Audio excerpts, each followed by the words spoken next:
Good morning, sir. Can you see and hear me? Yes, I can, thank you. If I may call Mr. Smith. Yes. Stand, please. Repeat after me. I do solemnly, sincerely and truly declare and affirm that the evidence I shall give shall be the truth, the whole truth, and nothing but the truth. and nothing but the truth. Thank you. Mr. Smith, my name is Sam Stevens and I ask questions on behalf of the inquiry. Could I ask you to state your full name, please? Hello, my name's David John Smith. Thank you for giving your evidence to the inquiry today. I want to turn to your witness statement.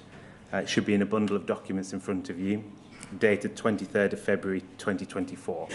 Yep. And it running to 98 paragraphs. Yep. Can I ask you please to turn to page 32? As I understand, you want to make some clarifications to paragraph 92. Yes, that's right. Simple changes, really. When I wrote this, I wasn't able to see the board minutes that gave me the exact time when I took over as Chief Customer Officer and Paula took over as Managing Director. So in here... When you say Paula, you mean Paula Venables? Paula Venables, yes, sorry. In here we talk about November, December 2010. In fact, I'm now aware that from the board minutes that Paula took over, I think it was the middle of October. The exact date I think is in that board minute, but around the 18th, which actually means that that paragraph is slightly wrong. It should say in around September 2010, it became clear around the direction. And also to clarify that I handed over the day-to-day running to Paula Venables as per the board minute on October the 18th. Otherwise, I'm happy with the statement. Just as a matter of clarity as well, the last sentence, you say, I was still a director of POL board, Post Office Limited board, currently says for 6 or 7 months. Yes, forgive me, the exact date I think is in the Company's House records, sometime in July. So it's to reflect the exact date I think would be better. Could I ask you please to turn to page 35 of your statement? Yes. Do you see a signature? I do. Is that your signature? It is. And subject to the clarifications you just made, are the contents of the statement true to the best of your knowledge and belief? Yes, they are. That statement now stands as your evidence to the inquiry. I'm going to ask you some statements about it, some questions about it and other matters. Dealing very briefly with your professional background, you qualified as a chartered accountant in 1989. Yes. And you joined Royal Mail Group plc in August 2002. Yes. Your prior board experience before joining Royal Mail was being finance director at 2 other companies. Excuse me, yes. At this point, I think it's probably helpful to try to summarise the structure of Post Office Limited and Royal Mail when you took over as managing director. Okay. The actual company structure is quite complicated because there are lots of subsidiaries, but in simple terms, there's a group holding company, Royal Mail Group. A subsidiary of that company was the Post Office Group, and underneath the Post Office there were then some individual subsidiaries as well. So my responsibility was as a director of Royal Mail Group, and then also the managing director of Post Office and all its subsidiaries. So let's go through it in stages. You were a member of the Post Office Limited board. Yes. That was there were 2 other group companies I want to ask you about at the time. One was Royal Mail Group Limited, and the other was Royal Mail Holdings plc. Yep. And is it right that Post Office Limited was a subsidiary of Royal Mail Group Limited? I believe so. I can't remember the exact structure, but yes, inside the group it was a subsidiary. And Royal Mail Group Limited was a subsidiary of Royal Mail Holdings plc? Yes, I believe so. Of Royal Mail Group Limited and Royal Mail Holdings PLC, which, if any, board meetings did you attend of those two companies? I think I attended all of the of both of them because I was a director of both companies. And which board of which company was responsible for the group? It would have been I think it was the PLC board at the top. It's the top holding company. Thank you. Back to your career. Before joining Post Office, you served as Finance Director of Parcel Force, which was a part of the Royal Mail Group. Yes. And between 2007 and 2009, you were Managing Director of Parcel Force. That's right. You were appointed as Managing Director of Post Office Limited in April 2010. Yes. Prior to joining Post Office Limited as Managing Director, what was your understanding of the culture of management within Post Office Limited? I didn't really have a strong perception of it.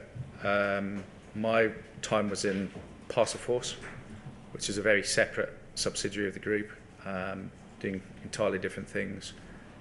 So the only perceptions I really would have had was the occasional group meetings where the MD of the Post Office and the MD of Parcel Force would have met, which would have been part of the sort of management reporting. But inside the company itself, I didn't really have anything to do with the Post Office before I joined it. So I couldn't really comment on the culture. It's right, your predecessor as Managing Director of Post Office Limited was Alan Cook. That's right. When you took over as Managing Director, did you have a meeting with Alan Cook to discuss the company? I can't recall the precision of it, but I'm sure we would have had not one meeting, but a number of conversations. I'm sure we would have done. Please could we bring up your witness statement, page 9, paragraph 21.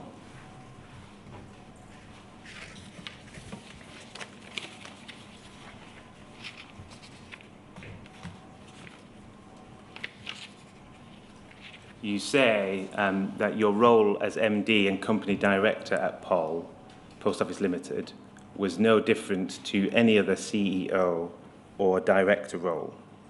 That can come down, thank you. So whilst this was a different title, Managing Director, did you see your role as Managing Director of Post Office Limited as akin to a CEO of another company? Yes, in that it was about setting the strategy and direction and resources for the business. That's what I meant by that.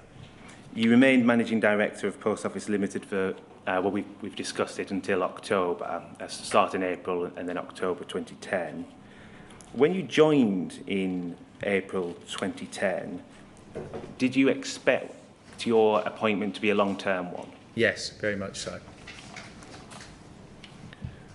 We'll come back to that in due course. Before moving on, I want to talk about some codes and principles of corporate governance. Did you apply or take into account any codes relevant to corporate governance and management? The structures of the business as the wider group were well established before I joined, so I didn't change anything. But I was well aware, as having been a director of a number of companies, of the general requirements of corporate governance. To what extent did you pay regard to the Financial Reporting Council's combined code for corporate governance when you were Managing Director of Post Office Limited?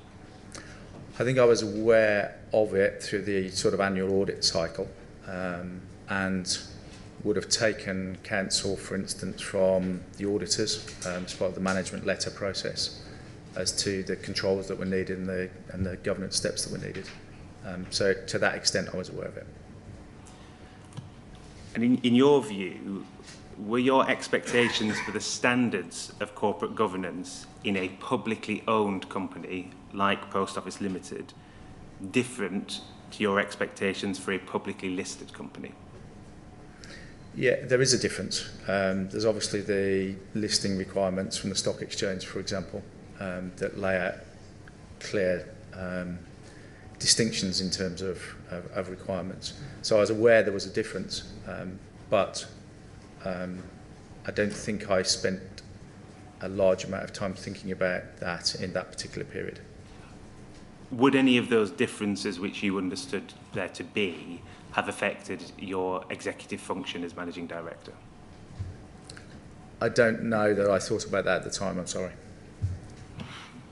I want then to look at the executive function and the executive team. We've touched on the Post Office Limited board already. In your witness statement, you describe a level down of management called the executive team. Yeah. And you chaired the executive team. Is it fair to say that the executive team was responsible for running the post office business? From a day-to-day perspective, yes. And the attendees would have included Susan Crichton. Yes. You're nodding yes. And at that point, she was head of legal of Post Office Limited. I think that was a title. I can't be entirely certain, but yes, that was the broad area of her responsibility. And Paula Venables attended those meetings? Yes, she did. Her role was network director? Yes. And they all on the executive team reported to you? Yes, I think that's right.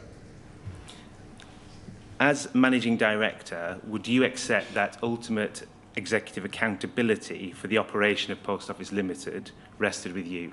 Yes. And in your witness statement, you say that the executive team met once a week. Yeah, I think so. This is vague in time.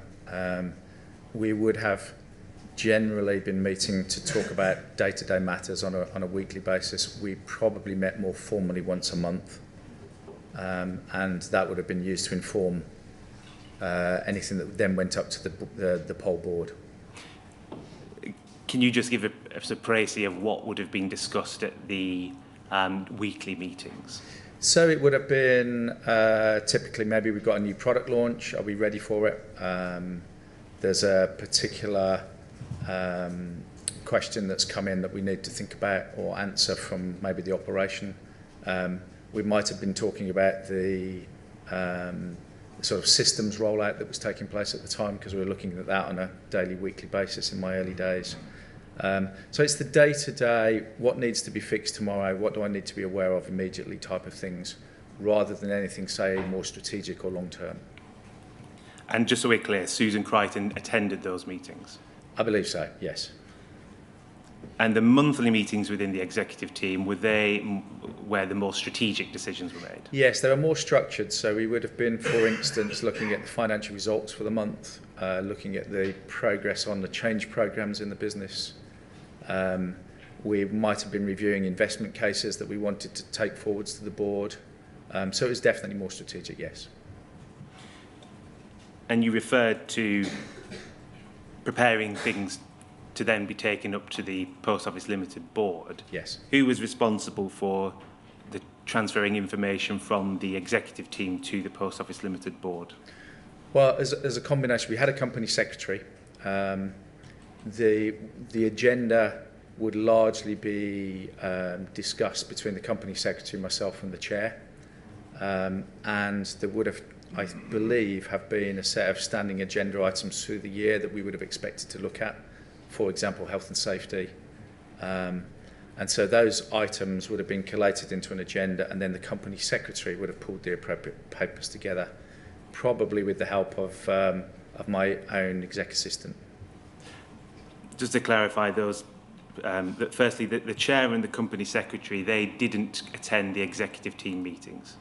The chair definitely didn't. I'm not sure about the company secretary. But in terms of who was aware of or on top of the discussions at the executive team level? Yes. And what information from the executive team level needed to go up to the board, that was your responsibility? It would have channeled through me, yes. Who was responsible for passing relevant information from the operation of Post Office Limited to the parent company? Well, there are a number of informal channels, but the formal channel was I had a monthly report that would be sent to the group and would be part of the group board pack. And at the board meeting, there would be a standing item where I would talk through the matters that the main board needed to know about. And the formal monthly channel, Yes. which person was that report to? I would imagine, but can't be certain, it would have been the company secretary of the group. What were the informal channels?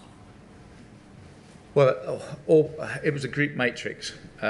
So, for example, communications would talk to the communications team centrally, finance would talk to the finance team centrally, etc.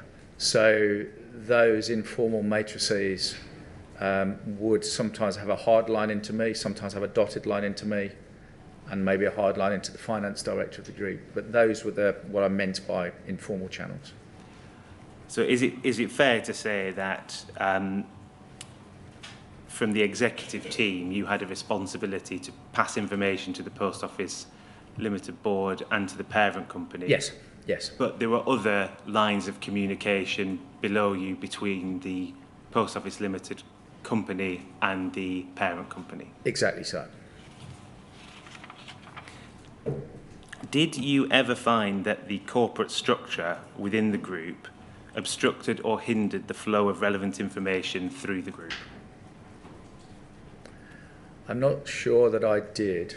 The only reason for the pause is as we get to the back end of my time in the group, we are starting to think about the possibility of separating Royal Mail from Post Office, and we therefore started to think about the difference in terms of duties of care that those two groups had got. And whilst I can't pick out a specific example that says here was something that caused friction here, I'm sure that we were aware of that governance change and we're managing our way through it during the sort of later months of my time in the group. But other than that, no. And it sounds like nothing stands out to you as a particular bit of information that you couldn't get to the relevant part of the group because of the group structure? No. We don't need to turn it up, but in your statement, you refer to one of your responsibilities to make sure that the right control systems were in place for risk management and finance. Would you agree that identifying, analysing and managing risk is a very important part of running a company? Yes. Would it be fair to say it goes to the heart of the role of the company executive? Yes. What steps did you take on becoming managing director to satisfy yourself that the post office business had identified all relevant risks in its business? Yeah. The business, like the wider group, ran a formal risk register, put my teeth in, risk register, and also had internal audit functions to review the controls and systems that were in place across the group. I reviewed those systems as part of my induction process, i.e. have we got a risk register, is it covering the right sorts of risks, etc. I also we had a regular process for an audit committee where risks would be reviewed, and we also had a standing agenda to review sort of outcomes of each of the audits each month as they came through the organisation. So there was on that side, and then from a financial side, we obviously had the internal audit teams also looking at finance controls and finance systems, and we also had the external auditors working with us. I had known EY in my previous roles in the business, so was comfortable that the types of audits that they were likely to perform would be sufficient to satisfy our duties, and also met with EY as part of the process for sort of preparations for audit, reviewing management letters, and of the signing of the accounts process itself. Could you just provide, for the record, provide the job title of Ian Wise? Sorry, Did you say Ian Wise? Ernst Young, yeah. It would, Oh, Ian Wise, sorry. yeah, Ernst Young, the you. auditors. Yes, I apologise, I misheard you. To what extent did you consult with teams such as the legal department within Post Office Limited when considering the risk register of how to identify risk? I can't remember exactly how this would have worked at the time, but certainly all parts of the senior management team would have been involved in building the risk register. All parts of the management team, as in the exec team that I was describing earlier, would have reviewed the outputs of the risk register, and so legal, just like all other departments, would have had the opportunity to go through and flag any concerns that they had got. And then we would have discussed what are the mitigants that we can put in place to ameliorate those risks. With that in mind, I want to move to oversight of prosecutions. In your witness statement, we don't need to turn it up, but you say that you are almost certain that Susan Crichton gave you a briefing on the work of the legal department when you joined as managing director. Yeah. And you say that that would have likely included the criminal enforcement work. Can you remember any further detail on the... I'm sorry, I can't. My induction would have taken place through sort of April of that year. I do know that we set up a fairly extensive induction, so that it was across all parts of the business, not just in the head office, but going out to visit branches, for instance, going out to the cash centres and all of those things. So I do know that that was arranged and organised, but I can't remember the specifics, I'm afraid, of what would have been discussed and disclosed in each of those sessions. You may have to forgive me for just going through this in stage. I want to ask what you think you knew at the time. Were you aware of the prosecution of sub-postmasters for theft, fraud offences and false accounting when you were managing director? Yes, I would have been, yes. And would that have been from the start of your time as managing director? It would have certainly been in the early days. It may not have been on day one, but certainly as part of that induction process. And also the fact that in the monthly management meetings, we would have had standard reports from each department. And certainly I can remember the legal department would have laid out, these are the current cases that we're working on. I want to come to those reports in a moment. Staying with what you knew, were you aware that those prosecutions were pursued using data generated by the Horizon IT system? I don't think I was initially, but certainly I became aware of it. I can't remember when, but I did become aware of it. At an operational level, who did you think was carrying out the investigations that led to those prosecutions? I was aware that there were a combination of people involved, but that we had a security function whose day job it would have been to audit the branch, gather the evidence and bring it back into the business to consider what to be done about it. You said we had an audit function, I think. When you say we, who do you... As in the Post Office, sorry. Post Office Limited? Yes. And can I be clear, Mr. Smith, when you use the expression we or the expression the business, yes, can I take it that you're talking about the legal entity, the Post Office Limited? So yes, I will try to be clear that if I don't mean that, I will pull out what entity I'm talking about. Yeah. But so far, yes, that's what I'm I mean. anxious to avoid is any misunderstanding of crossovers between any part of Royal Mail and the Post Office, if Yes. you understand. So I'd like you to be precise, if you would. Yes, okay. Again, at an operational level, who did you think was responsible for the decision of whether or not to prosecute a sub-postmaster? I think that I believed that that was the legal team. Which legal team? Sorry, under Sue Crichton. I don't recall the structure underneath Sue, but it would have been under Sue's team. So the Post Office Limited? Yes, legal. yes. Post Office Limited, not Royal Mail. Again, staying operationally, who did you think was responsible for the conduct of those prosecutions? Again, the same team. Now, there's a difference between the conducting a prosecution, investigations, etc. who did you think was responsible for providing legal advice to Post Office Limited on the conduct of prosecutions and investigations? I was aware that we had a separate external legal firm supporting us. I don't think I knew for certain, but I would have imagined that between the Post Office legal team and any external support that they may have required, between them they would have made that decision. To what extent did you think that at an operational level, responsibility for any of those matters to do with prosecution lay with Royal Mail Group or Royal Mail Holdings?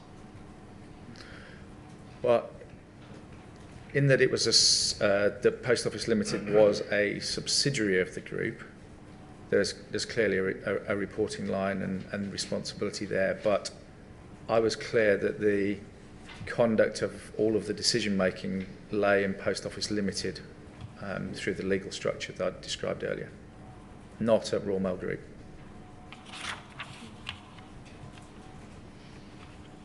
To what extent did you consider that the Post Office was in an unusual position in that it was the alleged victim of crimes that it was investigating, that it investigated those crimes itself and then decided whether to prosecute them? I'm sad to say at the time I didn't really reflect on it in the way that perhaps I should have done.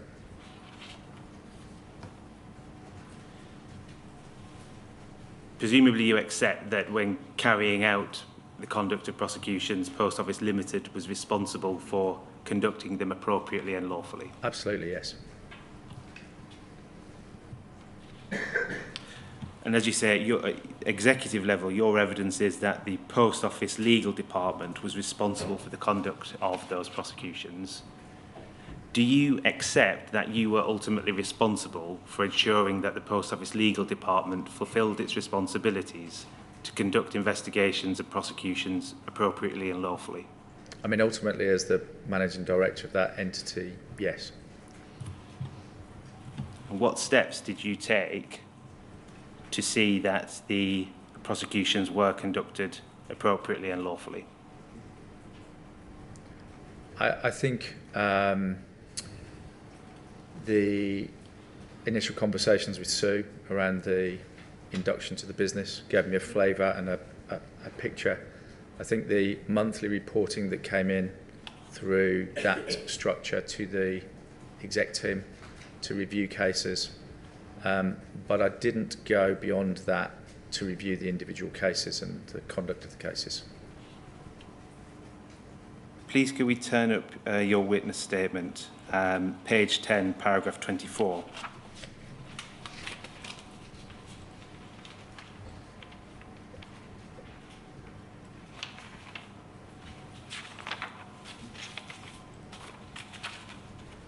Now, just before this, we don't need to have it on the screen. You say that you're responding to a question the inquiry asked concerning risk and compliance issues arising from the prosecution of sub-postmasters.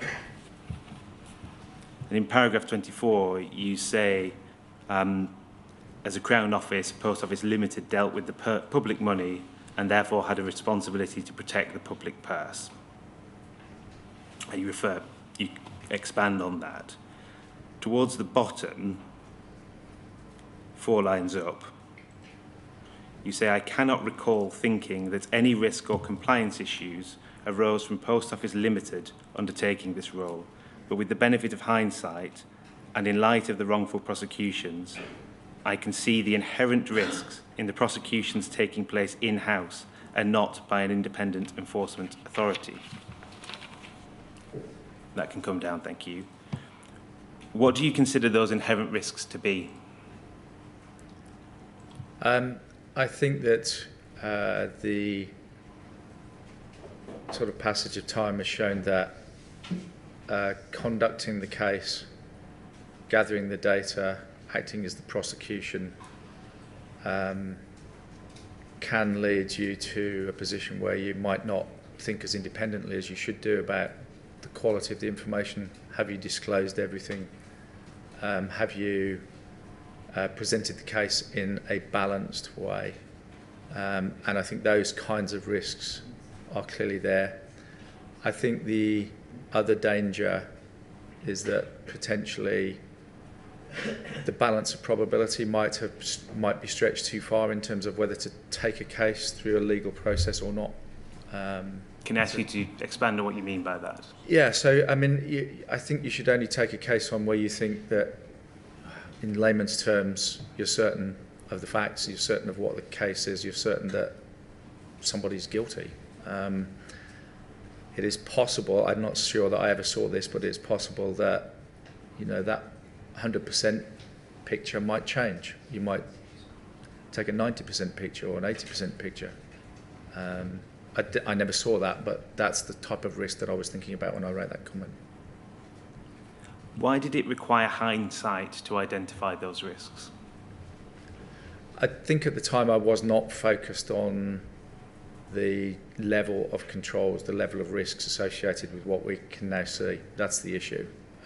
Why do you think that was? Because if we go back to 2010, as you'll see earlier in my statement, the focus of the board and the focus of the business was actually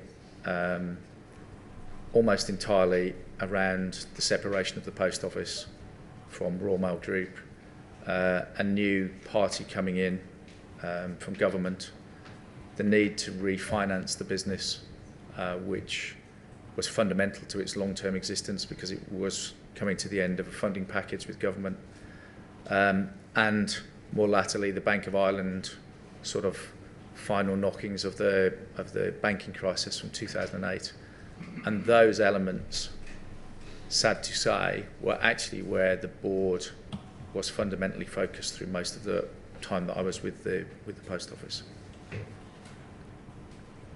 The fact that you didn't identify those risks at the time, what do you think about that now? Well, with hindsight, it's obviously very sad because had we identified those risks, we might have been able to put in place better control mechanisms, better inspection mechanisms of governance, and we didn't. To what extent do you accept responsibility for not identifying that risk? I certainly think I'm a part of it. As I said, the structures were there before I came. They were certainly not changed while I was there. And along with the rest of the executive team, we did review the risk registers. We didn't flag this as a potential new risk to think about. But ultimately, I managed that process. Do you have any insight as to why anyone else in the team didn't identify those risks or present them to you? No. I mean, it's like all risks in a risk register. If you ask me, was COVID on that risk register? No, it wasn't. You become aware of things, don't you? And then you react to them. And this is one of those that we didn't pick up at the time and should have done. I just want to be clear about what the should have done means in that context, Mr. Smith. And it's a theme that has surfaced in various forms throughout the inquiry. And if I can put it in this way, the debate between foresight and hindsight. Yes. My understanding of your evidence is this, and please correct me if I'm wrong. All the risks which you have elucidated in relation to paragraph 24 were foreseeable risks at the time. However, because there were other, as you saw it, and I'm not challenging you on this for the moment, more important things to consider in the business, they took up your thought processes rather than the foreseeable risks which you've identified. Is that fair? Yes, I think so. Yeah, fine. Thank you, sir. I just want to come, before we move on to a different topic, to the monthly legal reports. You referred to these earlier, and you said that it would include lists of legal cases. Was that lists of all cases that Post Office Limited were involved with in terms of prosecutions? Yeah, I can't be certain of the detail here because it's a long time ago, but I do recall that, as with all the other departments, they were written out their performance overview of what's happening, and inside the legal one would have been a summary of, I think, each of the cases that they were acting on at that point in time and the status of that, and if we needed to talk about them because they were flagged as there's something that needs to be resolved or an issue here, then they would have been discussed in the meetings. So you said if we needed to talk about them because of Yes. the flag. Can you recall any time when you did talk about them? I'm not certain, but I would imagine that we would have talked about the Seema Misra case, but I'm not certain. We'll come to that Yes, I'm sure. in due course. So let's focus back on when you arrived. I want to now look at your knowledge of the IT system. It's probably helpful at this point just to cover some terminology. The IT system that was in place used between 2000 and 2010, I'm going to refer to as Legacy Horizon. Okay. Following the group litigation use of words, and the version of Horizon that was being brought in when you became managing director, I'm going to refer to that as Horizon Online. Okay.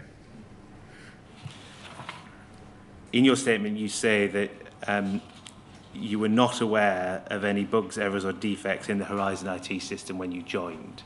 I assume that refers to Legacy Horizon. It actually referred to all of it, because when I joined, I didn't really know anything about Horizon other than it was the system that was used to operate the business.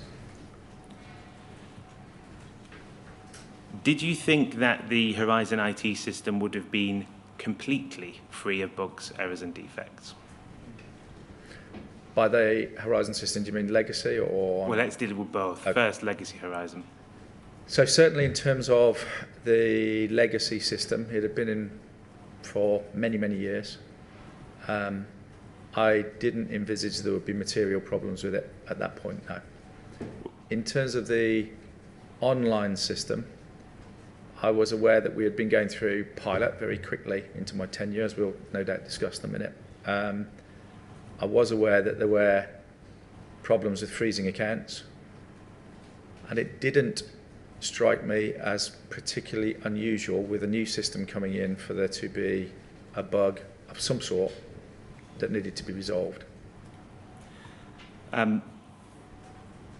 When you spoke about Legacy Horizon, you referred to material problems. Does that mean there may have been some bugs, errors, and defects that were immaterial? There may have been, but I didn't think that there would have been anything significant. Let's put it that way. In your statement, you also say that you weren't aware of complaints about the integrity of the Horizon IT system when you joined. Yes. When did you become aware of such complaints? I can't be certain, but it would have been relatively early on, probably through the briefing processes, but I can't be certain of that. Can I turn up a document, please? It's UKGI, then there's 6 zeros, 28.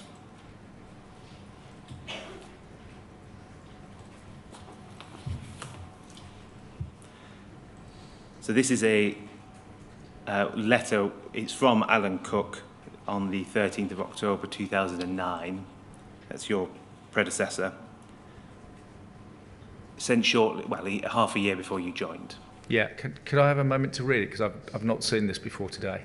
Have you not? No. Yes, of course you can. Please do read it.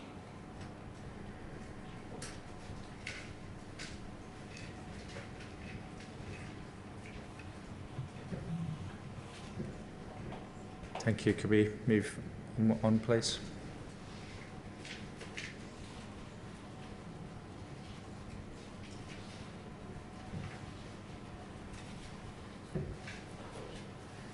Okay.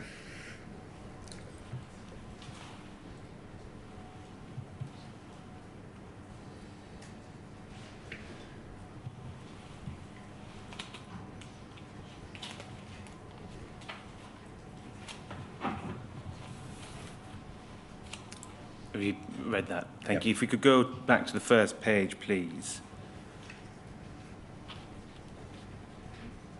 So we see there's a parliamentary question that's being responded to. Yeah.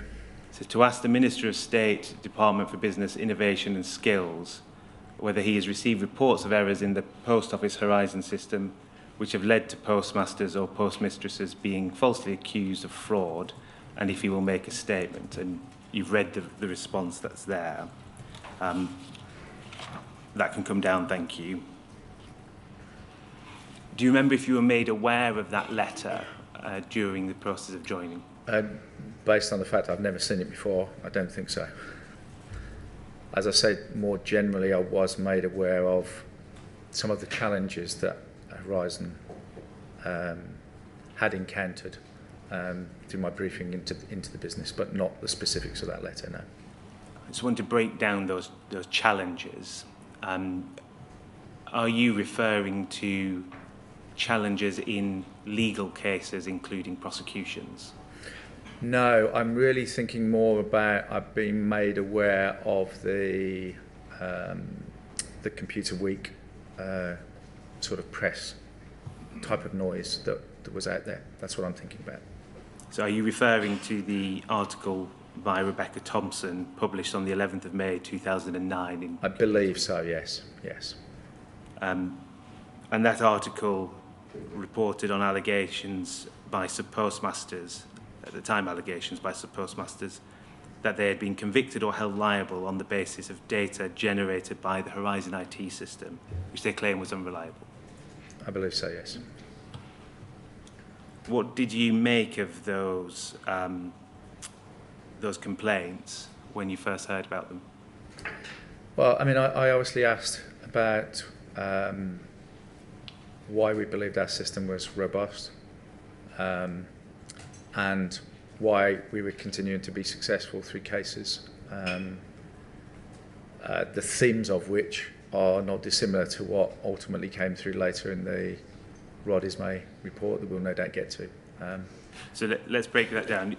You're saying you were briefed on these allegations and the complaints, and at that time, at the briefing, you raised questions about how we were certain that the system was robust.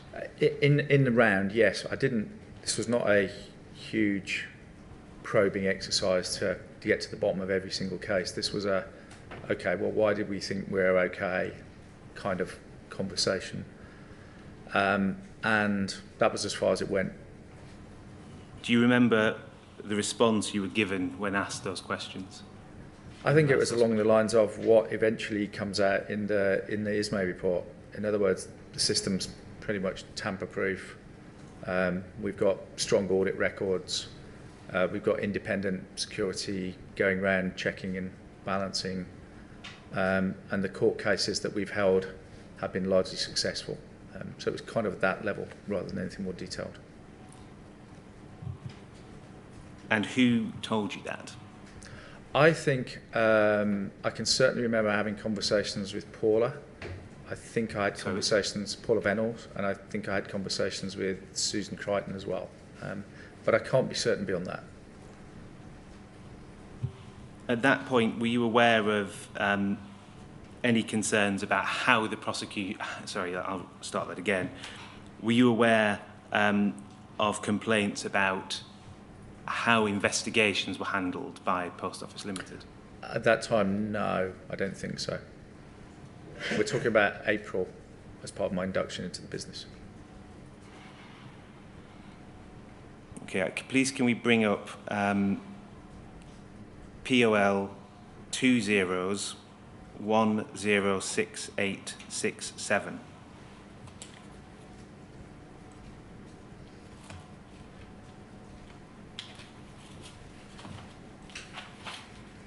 And can we go to page 3, please?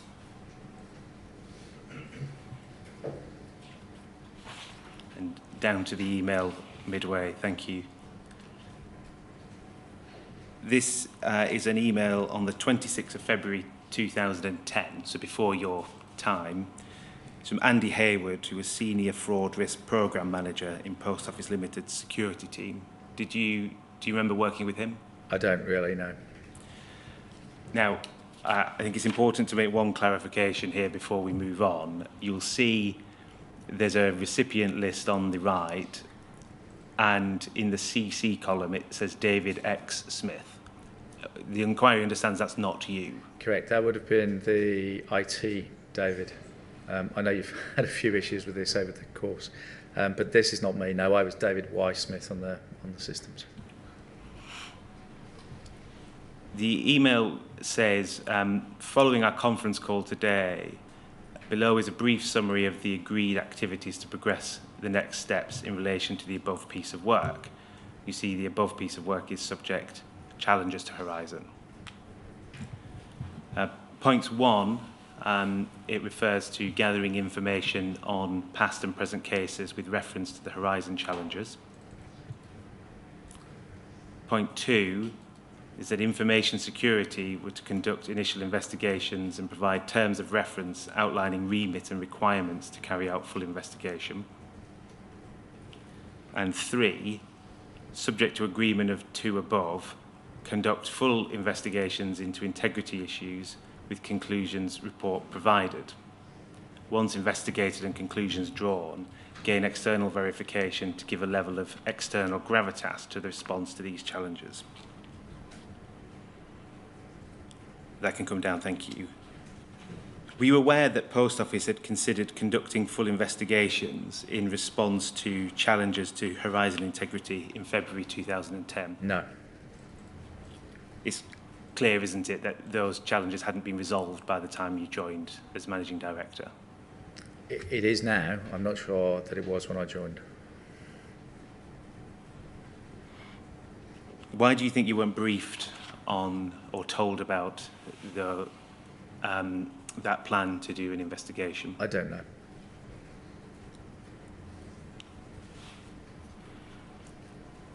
I want to move on to look at Horizon Online now, please. Can we look at your witness statement, page 5, paragraph 11?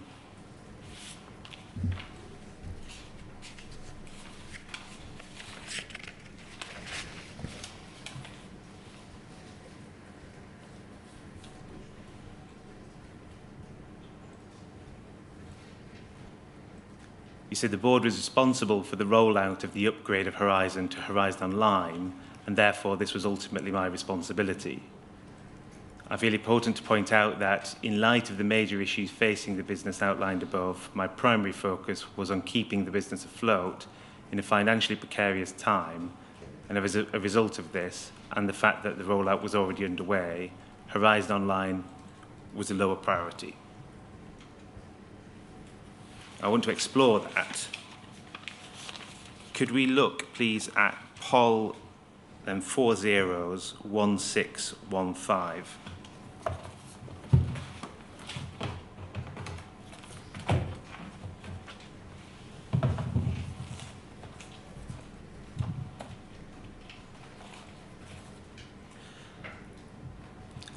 This is described as a weekly highlight report.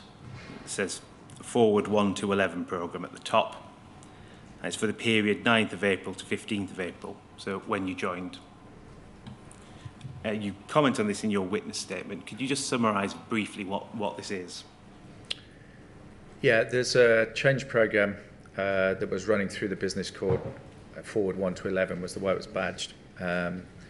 Programme owner or project sponsor was myself, programme owner was Sue.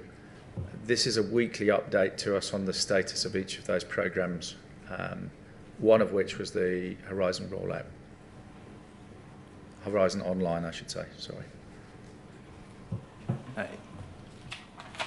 If we can go to page 3, please.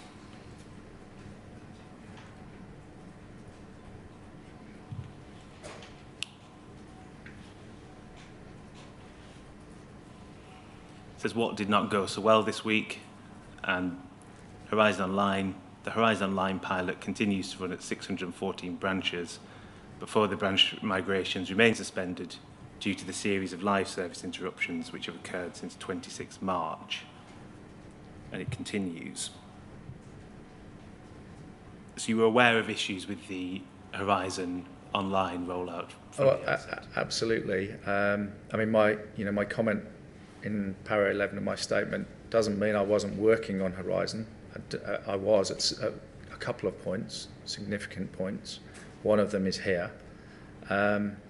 But relative to other priorities and time over the generality of my time in the business, it was a lower priority, but not a zero priority, a lower priority. Could we look at page 7, please?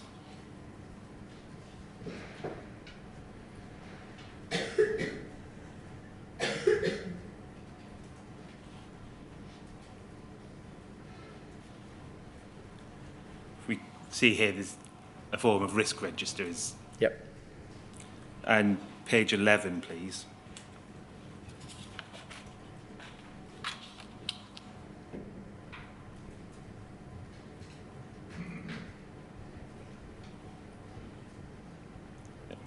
Horizon Online, we see it's been given a red risk. Yep.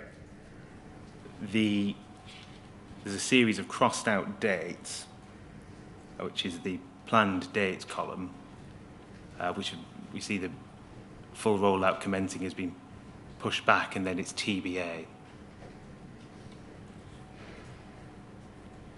Could we then go back, please, to page 6?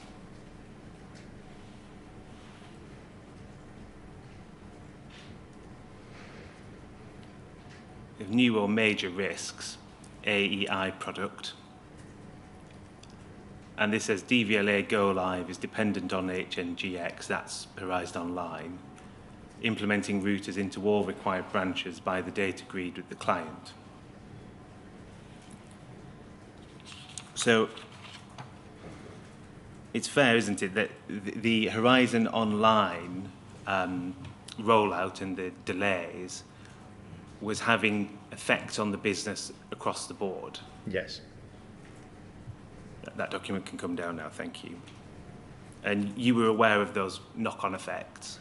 Yeah, which is why I said there were a couple of times in my tenure, this being the first of them, where Horizon got high on the priority list. And the challenge here was that we'd rolled out about 600, I think, something like that, sites, and they were experiencing problems with freezing screens, which meant that it was trade affecting, so they were not able to transact in the way that they should be able to in a timely manner.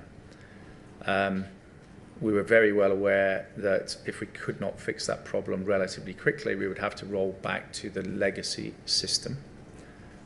And during the course of my first couple of weeks in the business, I had conversations with senior people inside Fujitsu to understand the problem, the fix, the timetable, and to press upon them the importance of correctly fixing or giving us a view that we could roll back, because we needed to be one or the other. We couldn't have a number of sites that were unable to trade normally. So we'll look at those discussions in a moment, but is your evidence that at the start Horizon Online was a higher priority? Higher, yes. It still wouldn't have been the number one priority. Even at that point, it would have been higher because other people in the business were dealing with that on a day-to-day basis. Mike Young, for example, who was running the rollout program.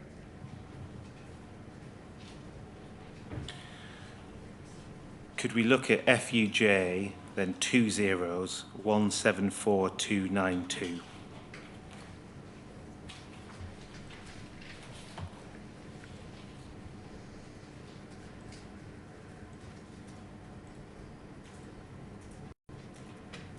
And if we could go down so that the email just below is in view. Thank you. So this is an email from Gavin Bounds to Roger Gilbert. And it's on the 9th of April 2010. And it refers to Duncan spoke with the new CEO, David Smith, this morning. Yep. Duncan there, Duncan Tate. I assume so. Obviously, this was a Fujitsu email, so I've never seen this before you presented it to me. But I assume so. And if it is Duncan Tate, he was managing director of the private sector division of Fujitsu at that time. I certainly spoke to senior people in Fujitsu at that time. I can't recall exactly who it was. It refers to it says a constructive session, I believe, of course, focused on the issues of the last 2 weeks. I think you may have already answered this, but can you recall this specific phone call? I can recall it. I can recall feeling reassured from the call. Why did you feel reassured? Because they'd identified what the issue was. So when you say the issue, what issue are you? As in why the account was freezing. They had a clear plan of action to fix it. And on that basis, assuming that were to take place, then we would have been back in a sensible place to continue the rollout. And in fact, that's what ultimately happened. At the bottom, you can see an email that is sent which prompts this reply, and that email says, "What's the latest on our relationship with the post office?" What was your view of the relationship between Fujitsu and the post office at this time? My view was that at a strategic level, the two parties were comfortable. At an operational level, there was certainly pressure to identify and fix this particular problem. And we had explored internally, what options had we got to put additional pressure on them to make sure that it had the right resource and appropriate focus to get it fixed. So at a strategic level, fine. At an operational level, at that point, there were probably tensions between the two groups. Back to the email we looked at first, after the constructive session, it said, but ended with the CEO saying, once we have these issues sorted, we should meet and discuss futures. Do you think that's something you would have said? I might not have said it exactly in those words, but I certainly would have wanted to build a strategic relationship with Fujitsu as a major partner of the business. That would be typically in any role. So I'd have expected to be seeing them maybe a couple of times a year at a board-to-board type level. And so that probably would have been what he reflects back here. That can come down, thank you.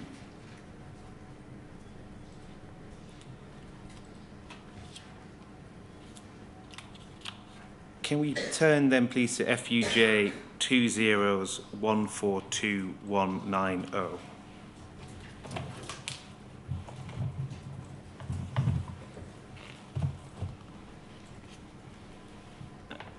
And if we can go down to show the sender, please.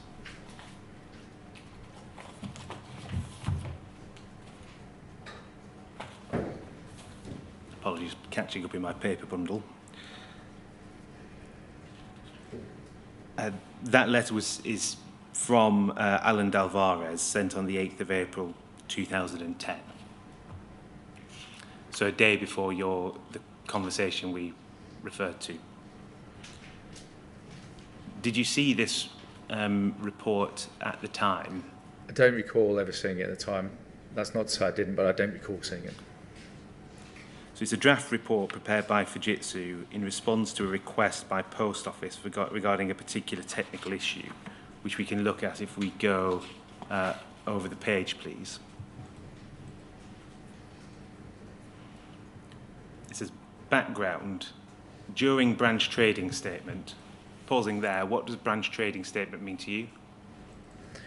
At the end of a cycle, they would print out effectively a balance to say this is what we transacted in the period. And it refers to the trial report that allows the postmaster to check that the data is correct, and the final report, which was printed off and kept in the office. The final report was an important document, wasn't it? I believe so. Do you know why? Well, I do now because I've read all of the papers. At the time, I wasn't really aware of the day-to-day mechanics of what happened at each site. The problem description says, on the final report, the stock holding figures in the second section of the report are incorrect on the final balance. And Fujitsu went on to state that the error affected the printed final account, but not the database itself. That can come down for the time being, please. This is different from the screen freezing issue you refer to in your witness statement. Indeed, and wasn't what I was talking to Fujitsu about. I was talking to them about screen freeze. Were you made aware of this issue? I don't believe so, no.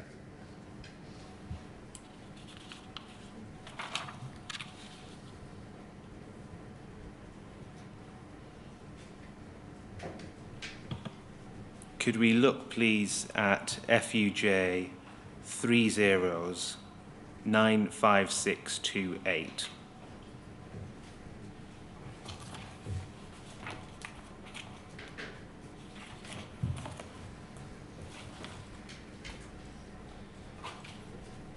And if we could go to page 3, please.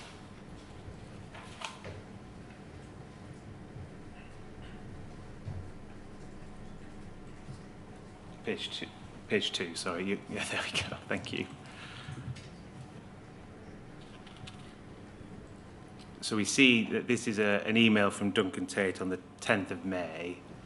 It's internal to Fujitsu, so you wouldn't have seen it at the time. Sorry, was there an answer there? I'm sorry? Sorry, I'm just wondering if the witness is sometimes nodding or shaking and I can't see if the camera's not on. I see. The witness neither shook his head or said, but I didn't say anything. Was there a question? There wasn't a question. Okay, so no problem. If we look at what it says, Roger, I spoke to Mike Young on Friday morning, which would be the 7th of May 2010, based on this email. He said he made the following points. The programme was reviewed at group level outside the post office by Royal Mail Board with Mike Young, Dave Smith, brackets new POMD, and the group legal counsel and FD discussing options. Do you recall that meeting? I don't specifically, I'm afraid, no.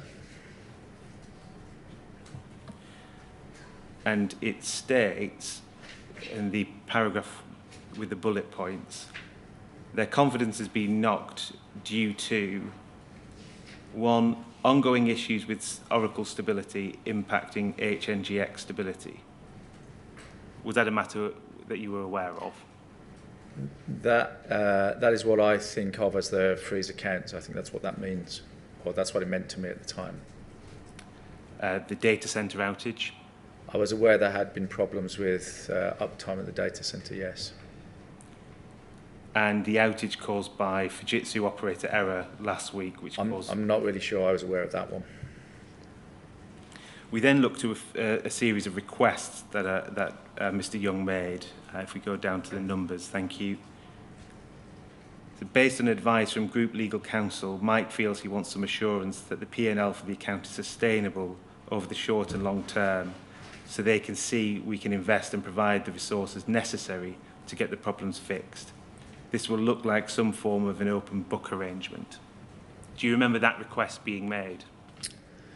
Not directly as in here, but context-wise, as I said earlier, we were aware that it was important for us to either move forwards or roll back because of the trade affecting issues. I was aware from the briefings I'd had that contractually we had limited options to push them to move forwards or back. And the list that we have here, I think, is our sort of considered view as to what levers might we be able to pull in order for Fujitsu to move at the speed that we were hoping that they would move, either forwards or back. But beyond that, no. What does an open book arrangement mean to you? Well, what it actually means is that they share their financial position in relation to the contract so that we could see whether it's making a profit or a loss. The concern that was, I think, at the time was that we were moving from the old contract to a new one, and part of the rationale for moving to Horizon Online, as well as the benefits of cloud and the benefits of simpler systems, was that we would have less complex estate to manage, and therefore there would be a lower cost. And what we were concerned about was, have we actually extracted too much cost reduction from Horizon, from Fujitsu for the new Horizon version? And they can no longer make money, so therefore they're not going to put the effort in to put it right. That was the thread. Number 2 says he wants an independent review of the processes, tools and resource on the programme to assure themselves we are genuinely up to it. Do you remember that as a request? Not specifically worded like that, but I do recall a conversation that was saying, are we sure they have enough resource to deliver this in the timescales that we need? I mean, requesting an independent review... It's strong, yes. It's strong. Yes. I don't think anybody would have expected them to agree to that. We wouldn't have done in reverse, but this is us looking at ways to negotiate to get the product to where it needed to be as quickly as possible. Were you aware of the plan to ask for an independent review? I'm not certain.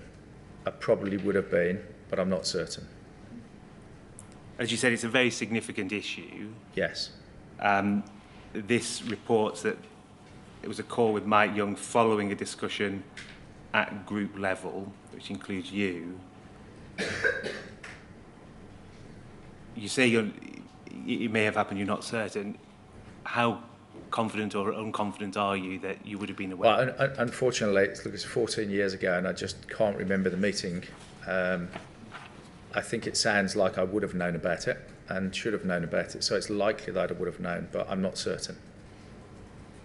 Before going to 3, I want to come back to something you said. What did you think was the likelihood of Fujitsu agreeing to an independent review? I don't think we thought it was likely at all. I think what we thought it would do was focus their minds to complete the fix that was needed from the freeze of accounts to enable us to then continue with the rollout. On what basis did you think that it was unlikely that they would agree? Well, I was just looking at it in reverse, and I think we had no contractual right to insist on it. If they believed that they were going to deliver the programme, then why would they want anybody else to look at it? Was kind of the thinking that I got. And if the boot had been on the other foot, I don't think we as an organisation, as in Royal Mail Group or Post Office Limited, would have accepted a third party reviewing our programme of activity either. So if we look below 3, where it says, my view is it will be difficult based upon where we are now for us to resist 1 and 2, 2 being the independent review, there is some risk in those areas. That was against what your assessment of the situation was? That was their internal view. We never saw that and wasn't what we were thinking. 3, it says he wants Dave Smith to have some dialogue with Richard C. That's presumably Richard Christou. I would assume so, yes. I don't know, but I would assume so. So they can test the Japanese board commitment to the account and programme. Conference call or VC would work. Do you remember that being requested as well? I remember that, and I also remember attempts to set up that call. And certainly a call did take place at some point, but when it was, I can't remember exactly. Do you remember what was said on that call? Only that we were concerned about the elements and were pleased to see that they'd moved forwards and progressed them. And I think because the call would have taken place sometime after the programme had started to roll out again. If we could please go to FUJ 30095658.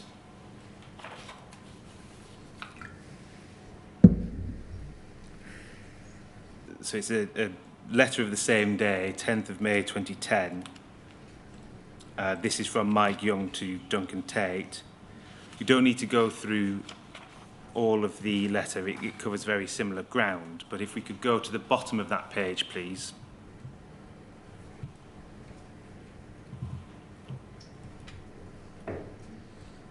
On the second sentence, it says, we would very much like to see the executive correspondence within Fujitsu relating to the recent red alert.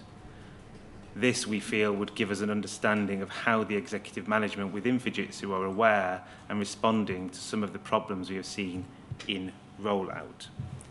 In your experience, is that request for executive correspondence a standard one? I'm not sure it's a standard one.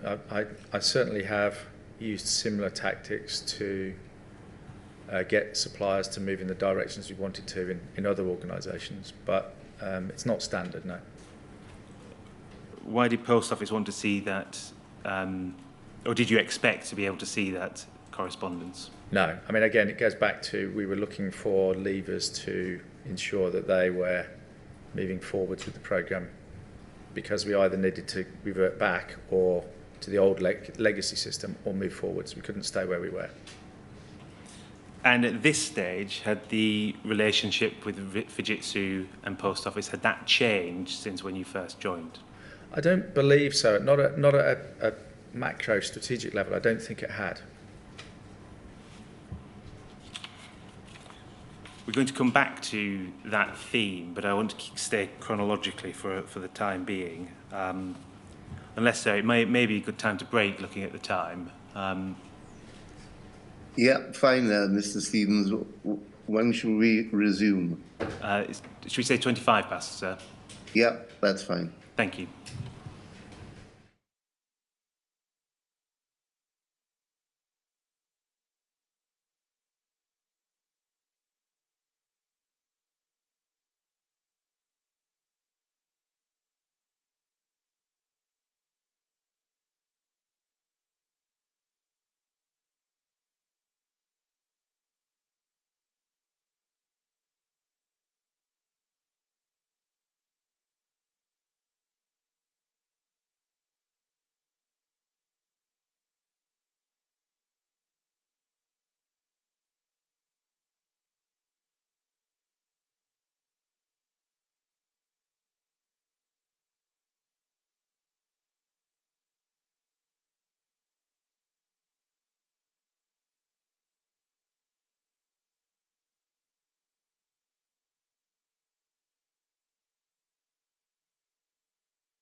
So can you see and hear me? Yes, I can, thank you. Okay, I'll carry on. Please can we bring up UKGI 3016119?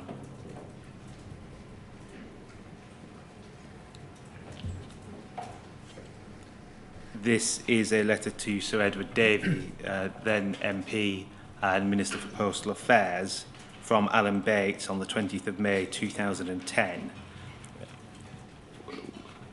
Were you aware of the JFSA, the Justice for Sub-Postmasters Alliance, when you had joined, or in the early days of Post Office Limited? When I joined, no. Relatively quickly thereafter, I would say yes, but I can't recall exactly when. But yes, I was aware of it. If we could look at the fourth paragraph, please.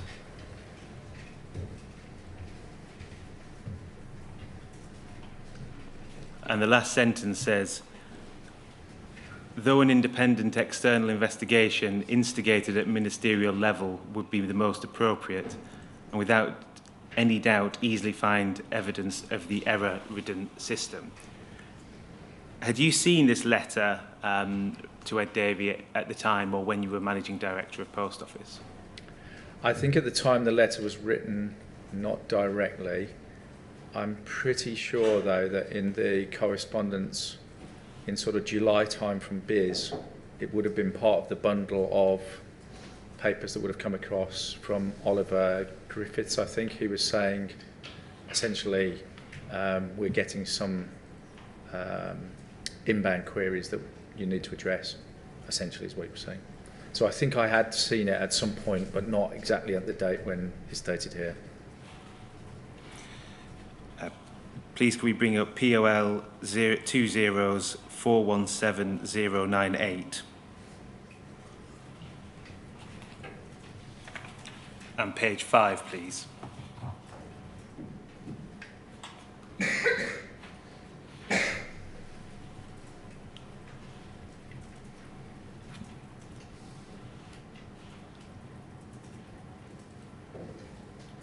This is a letter in response. Hard to see, but it looks like it will be 21st of May 2010. It says, thank you for your letter of 20th May, requesting to meet to discuss the Post Office Horizon system. Since 2001, when the Royal Mail, which included Post Office Limited, was set up as a public limited company with the government as its only shareholder, the government has adopted an arm's length relationship with the company so that it had the commercial freedom to run its business operations without interference from the shareholder.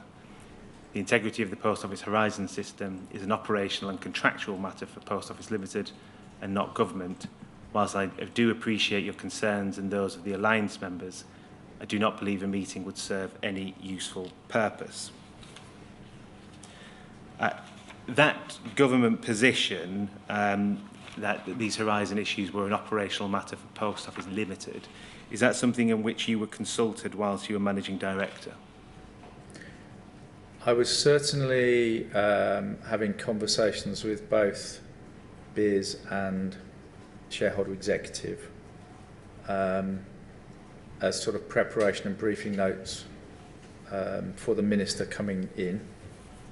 I'm not certain exactly of when and how those meetings would have taken place, but there would have been a number of conversations either from myself or my team with Biz to help prepare the response to the minister. So yes, I suppose is the answer. Were you happy with that approach? As it stood there, yes. Based on what we knew at the time, yes. Please could we bring up RMG 50139?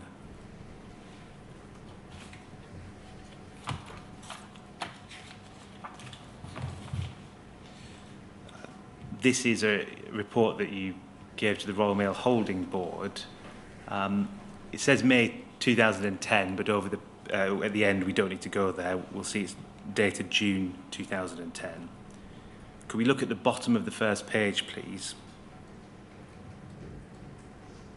3 refers to a meeting with Edward Davey MP.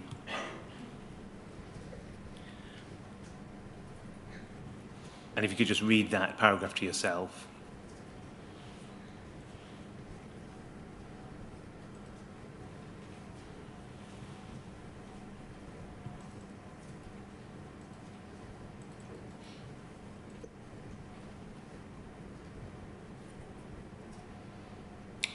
Do you recall if you discussed the Horizon IT system at this meeting? I can't recall specifics of the meeting in great detail, to be fair. When the minutes there probably give you the summary of the key things that were discussed. I think it's possible that we could have discussed it, but I can't be sure. Before the break, we discussed that Post Office was seeking an independent review of Horizon Online. Did you tell him about that position?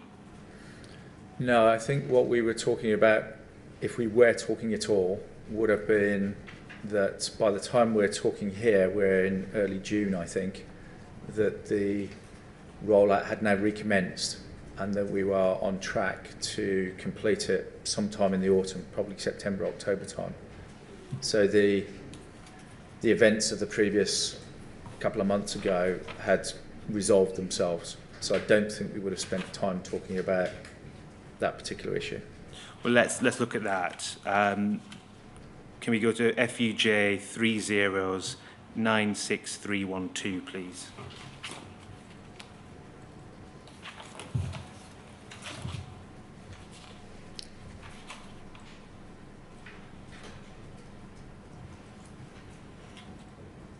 If we could go right to the bottom of the first page, please.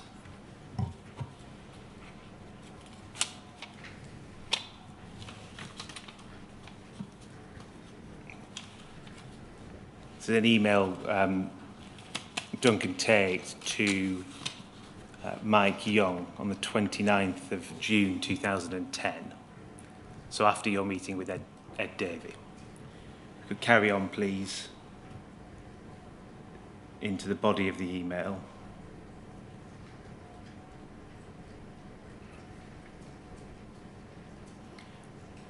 The third paragraph, it says, since your letter, referring back to the letter of the 10th of May from Mike Young, which we looked at before the break, in which a request for an independent review was referred to.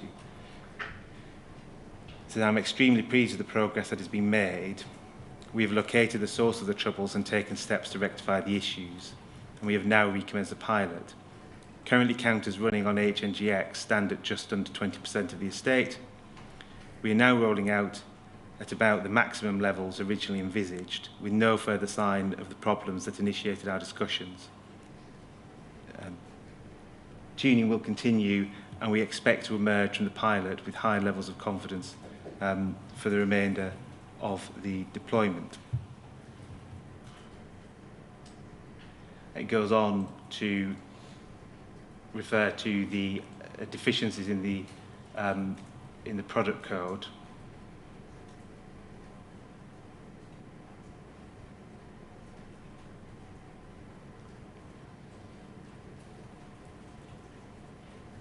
And if we turn to Mike Young's email at the top, please, at page 1.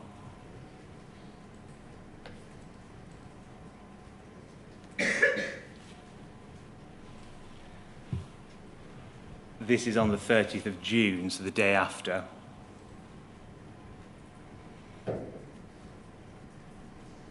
And it says, on the issue of having a qualified independent party audit to evaluate Fujitsu program execution, along with staffing level and skill base, I had been briefed that you had spoken to several entities to pursue this endeavour. Indeed, I was told you were close to agreeing terms with one of these. Additionally, in our calls, you will recall I asked whether there was a possibility of the Post Office owning the terms of reference again. This was something that you were going to strongly consider. As it stands now, I feel I've been led down a journey of a number of months just so that you can now say no. This does not reflect well on our relationship and will not be well received in the next review. I've, as a matter of course, been keeping both the Post Office executive and the group executive aware of the progress I was told we were making in these areas.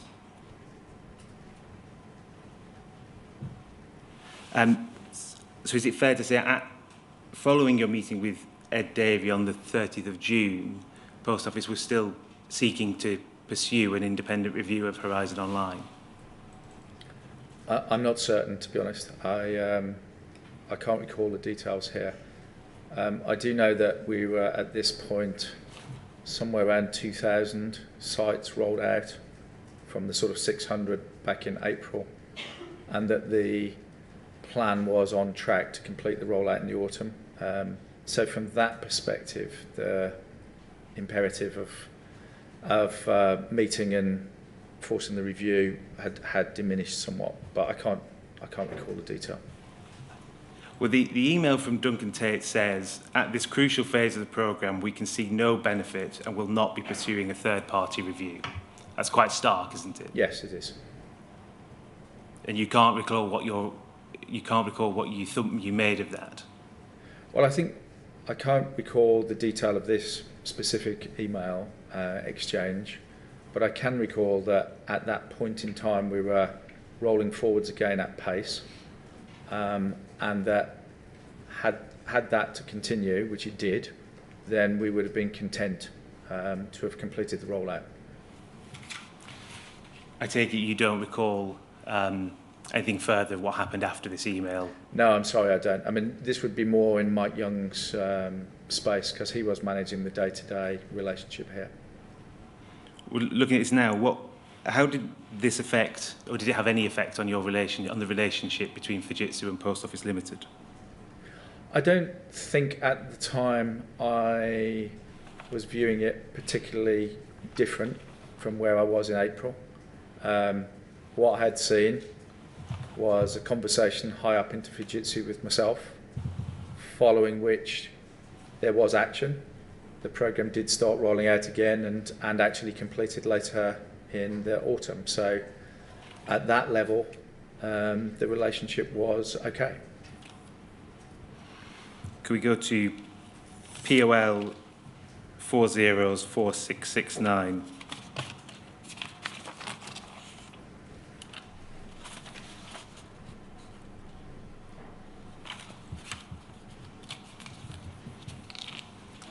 Thank you. This is a letter that's addressed to you from Pamela Stubbs on the 5th of June 2010. And I think in your witness statement you say you don't recall having received this letter. That's correct, yeah. It says that I'm writing as a sub-postmistress who's worked for the post office for some 23 years and who has been in charge of this office for 11 years since my husband's death. During this time, I've had very few problems with the work involved in running the office. However, all that changed when I moved from my old building into a porter cabin for the duration of the demolition and rebuild of the new shop and office. Almost from the day that my Horizon system was relocated into the porter cabin, my office balances were short by thousands of pounds in each trading period. So I flagged up each shortage with a helpline, particularly after Christmas 2009 trading when the office was short by some £9,000, even though I'd only been open for 2.5 weeks. No help or advice was forthcoming, and so I decided on my own that I would print off transaction logs for every week to enable me to make some sense of these losses. Later on in the 4th paragraph, it says, I have had an auditor monitor me at work. He checked my cash, did a cash declaration, watched every transaction for a morning's work. At the end, he produced another cash declaration which showed on Horizon at least the office had lost £190. If we could go over the page, please. Final paragraph says, I sincerely hope that you will be able to intervene in this matter, since I am of the opinion that no one will actually look at Horizon in an impartial way unless directed by a person of authority at the top of Post Office Limited. That can come down, thank you. We don't need to go there. You know in your note in your witness statement that this letter was acknowledged on 8th of June 2010 by Simon Smith, who was in the executive correspondence team. You're nodding yes? Yes, sorry, yes. How was the... can you just describe how the executive correspondence team was made up? There was a senior lead person who ran a team of, I can't remember the exact number, but say 3 to 5 people, that sort of size. And in keeping with many large organisations, letters that would come in for the senior team, for the chair, for the chief exec or the MD, would generally be dealt with by that team. They would have the power and responsibility to inquire into different parts of the business to enable them to write an appropriate response. And generally they would judge whether that would need to come across my desk to review and then sign off. Firstly, who was responsible for overseeing that team? I think at that time, and I apologise that I may have this not right, but I think it was Mike Granville who ran the overall team. And then I think it was Michelle, was it Graves, under him, who was actually running the day-to-day of the activity. But presumably if this team was preparing correspondence to be sent out in response to letters to you, you would have had some oversight of it. Absolutely. They physically sat about where this team is here, so they went far away, so they always had the opportunity to say, have a look at this, what do you think about this kind of thing. But in this particular instance, I don't recall anything about it, unfortunately. And you said in your witness statement, we don't need to go there, you say, if appropriate, the answer to a bit of correspondence might appear on your desk to look at. Yes. What type of correspondence would they put on your desk? I would have thought letters from MPs, for example. I remember seeing a letter from David Cameron as an example. I think I've mentioned that in the statement. That type of thing would come across my desk, but generally 80 or 90% I'm guessing probably wouldn't have done. So was it linked to the perceived importance of the person rather than the importance of the issue? No, it was a judgment of both. A judgment of both. To what extent did you set parameters or give them guidance on what correspondence should be directed to you?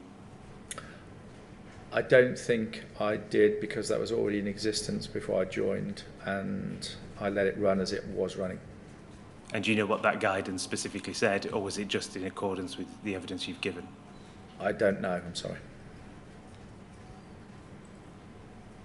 So is it the case that complaints such as the one we just went to, those wouldn't be passed to you as a matter of course? Not necessarily, they wouldn't have always come to me, no. Please could we look at POL 20106847.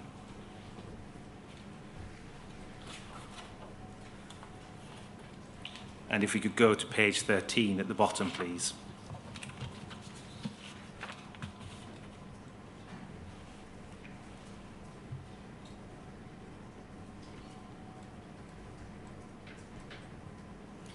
So we see the start of an email at the bottom from Mark Dinsdale on the 14th of September 2010. And you clarified evidence this is about the time that you were considering leaving Post Office. You're nodding yes. Yes, sorry. Over the page, please.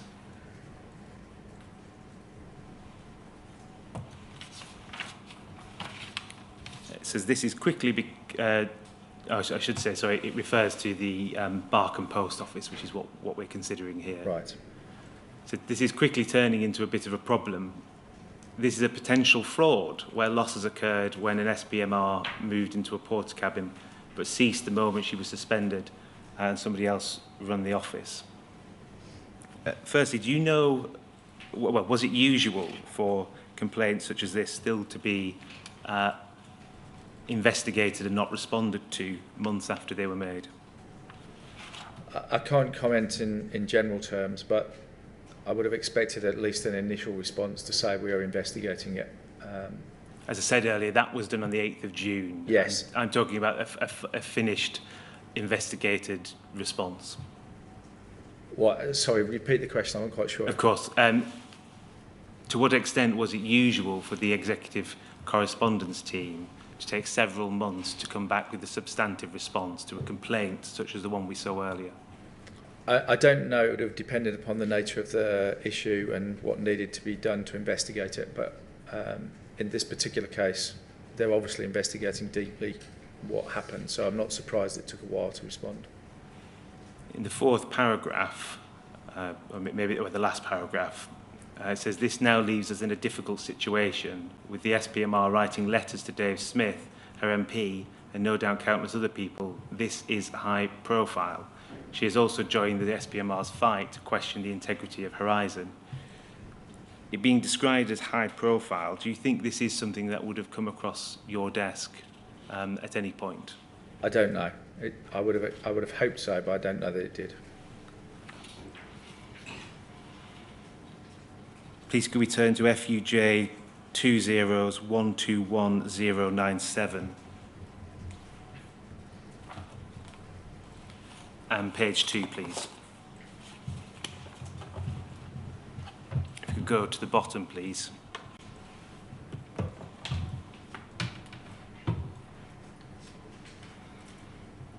It's an email from Penny Thomas, Fujitsu, to Post Office, members of the Post Office. Do you recall any of those people on the send line? Sue and Mark, I certainly remember being in the business. I'm not exactly sure what their job titles were at the time, but they would have been relatively senior management, I would have thought. It says we've identified that a number of recent ARQ returns contain duplicated transaction records. Would you have known at the time what ARQ data was? I'm not sure I would have done, no. Do you now know what it is now? I understand it's a data log, data pull of all the detail of the transactions from the branch account. And that is the basis on which that the data with which that Post Office will pursue prosecutions in some Understand, cases. yes. So the issue of there being duplicated transaction records within that, would you accept that's a significant problem? I would. Is this something you were briefed on? No, I'm not aware of it. Why do you think that important information like that wasn't getting to you? I don't know. I can't say. Please could we turn to Pol 004179098, please.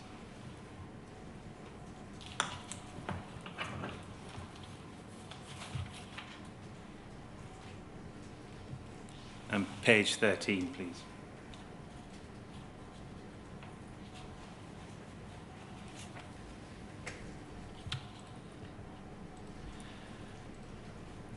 This is a document referring to a parliamentary question asked by Priti Patel on the 6th of July 2010 to ask Secretary of State, Department for Business, Innovations and Skills what his most recent estimate of the cost of postmasters and sub-postmasters of errors in the Horizon operating system, and if you'll make a statement.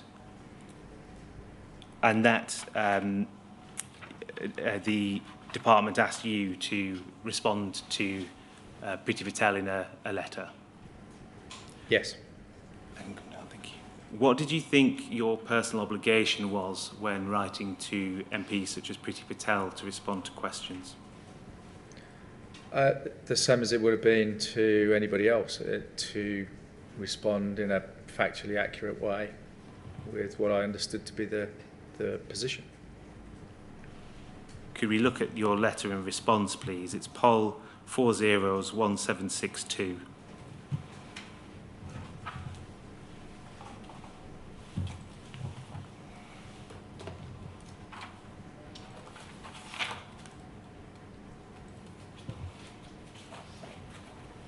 Now, if we can go down to try to get as much of the letter in as we can, please. We see at the bottom that it says GRO, which is a redaction, but this was a letter that was signed by you, wasn't it? Yes, I do agree with that. In your witness statement, we don't need to turn it up, at paragraph 70, you say that I am confident that I would not have written my response without being satisfied at the time with what we were saying and based on the provision of relevant information. How did you satisfy yourself that the information in the letter was accurate? The letter itself would have been drafted by Mike Granville, and his team would have done the usual internal review processes, so that's the first thing to say. The position with Horizon at the time was that we were back to rolling out the system, so I was comfortable that the system was okay. I had obviously got the legal processes and reports from Sue and team giving me an indication of the status of each of the legal reports. Overall, I was comfortable at that time that the system was robust and couldn't be accessed because of the sort of tamper-proof logs and backdoor system protections and the internal audit team's work and security team's work that was going on in the generality. So that was the backdrop in my mind as to why I was comfortable to stand behind a set of statements like these. So you didn't make any particular investigations in response? Not specifically to this, but you'll see later on that obviously I then did look for an internal review. We'll come to that shortly. You also said you didn't draft the letter, it was put on your desk effectively. Yes. Could we look please at you? It's a letter I showed you earlier, and unfortunately you hadn't seen it before, but you had a chance to read it earlier. UKGI 6028, please, and can we look at that side by side, please?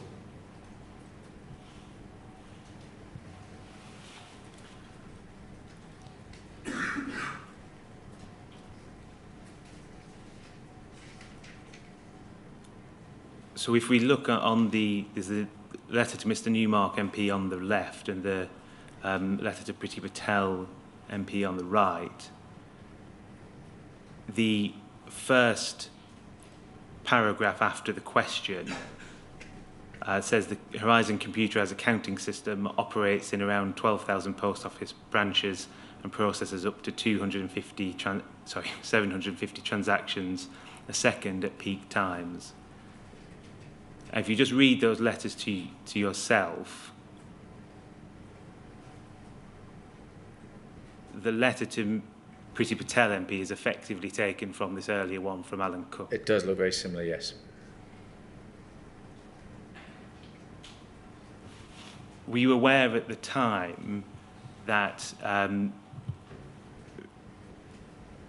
people such as Alan Bates were complaining that the response that was coming from Post Office on complaints was like a template, the same response? No, I wasn't. And obviously I'd not, as I said to you earlier, I'd not seen this letter before today, but it is clearly quite shocking. Those can come down, thank you. I'm now going to come to the investigation you referred to. You've already mentioned the shareholder executive. Just for background, would you accept that was a government body which managed the government shareholder relationship with businesses such as Post Office? Yes, that's a basic description, yes. Could we look at poll 204179098, please?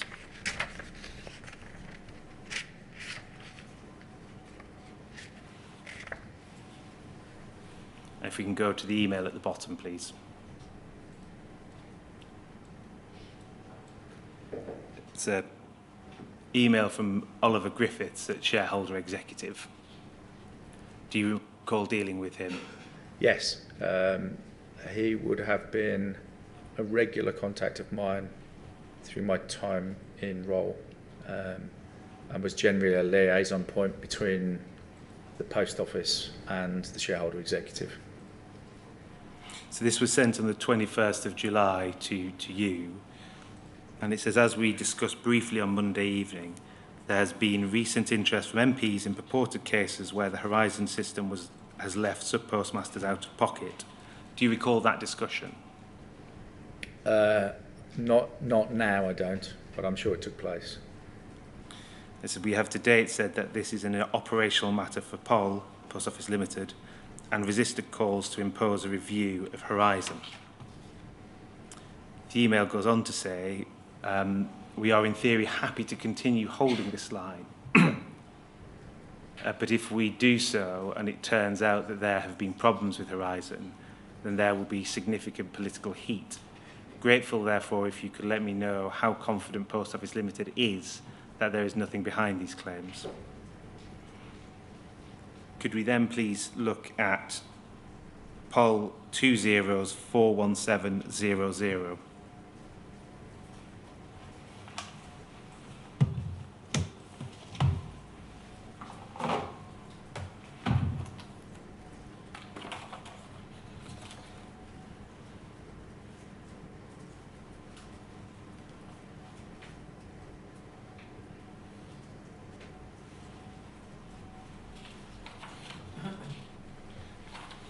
And please, could we go to the third page?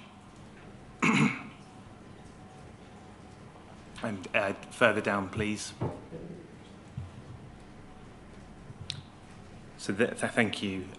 We have an email from you, David Y. Smith, 21st of July 2010 at 7:04. So that's after the email from shareholder executive. Yes. And you say further to yesterday's complaint around Horizon from Oliver and a parliamentary question to Ed Davey from Priti Patel on the same issue, we have today been notified that Channel 4 will run a news item on the same issue. This may be all the same group of people and may also just be a function of the new rollout. However, Sue Higgins will lead our response via Mary to the specific request, but I want an internal investigation under Mike Moore's lead, please, over the next week on the following. You sent this the day after responding to Priti Patel.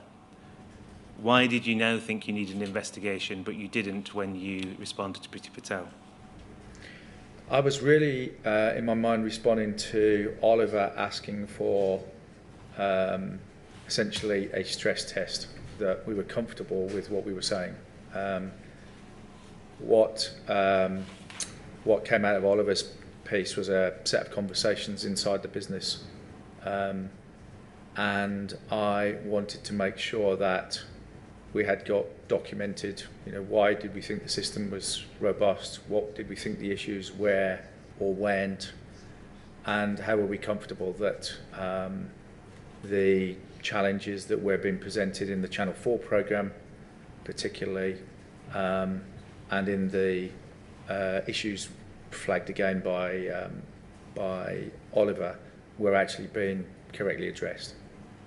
So it was really the Oliver email to me that made me think, actually, I probably should look more deeply here than we have done so far.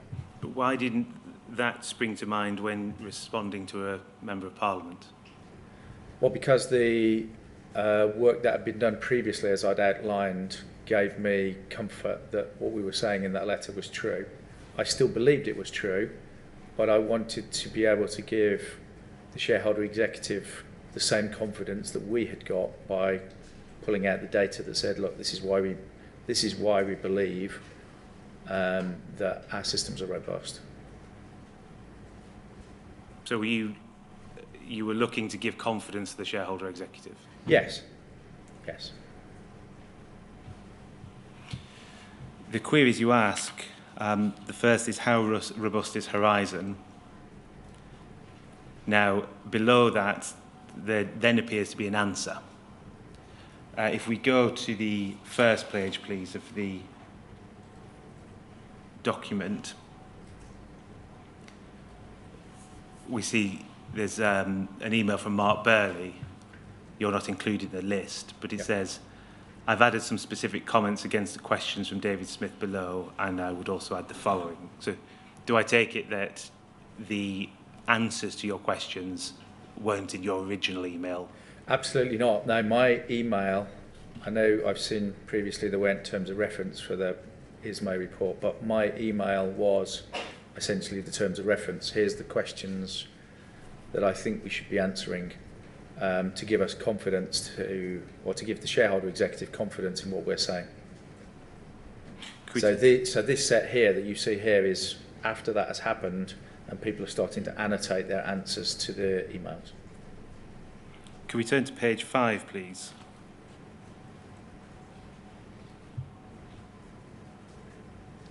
And if we could go down to the bottom.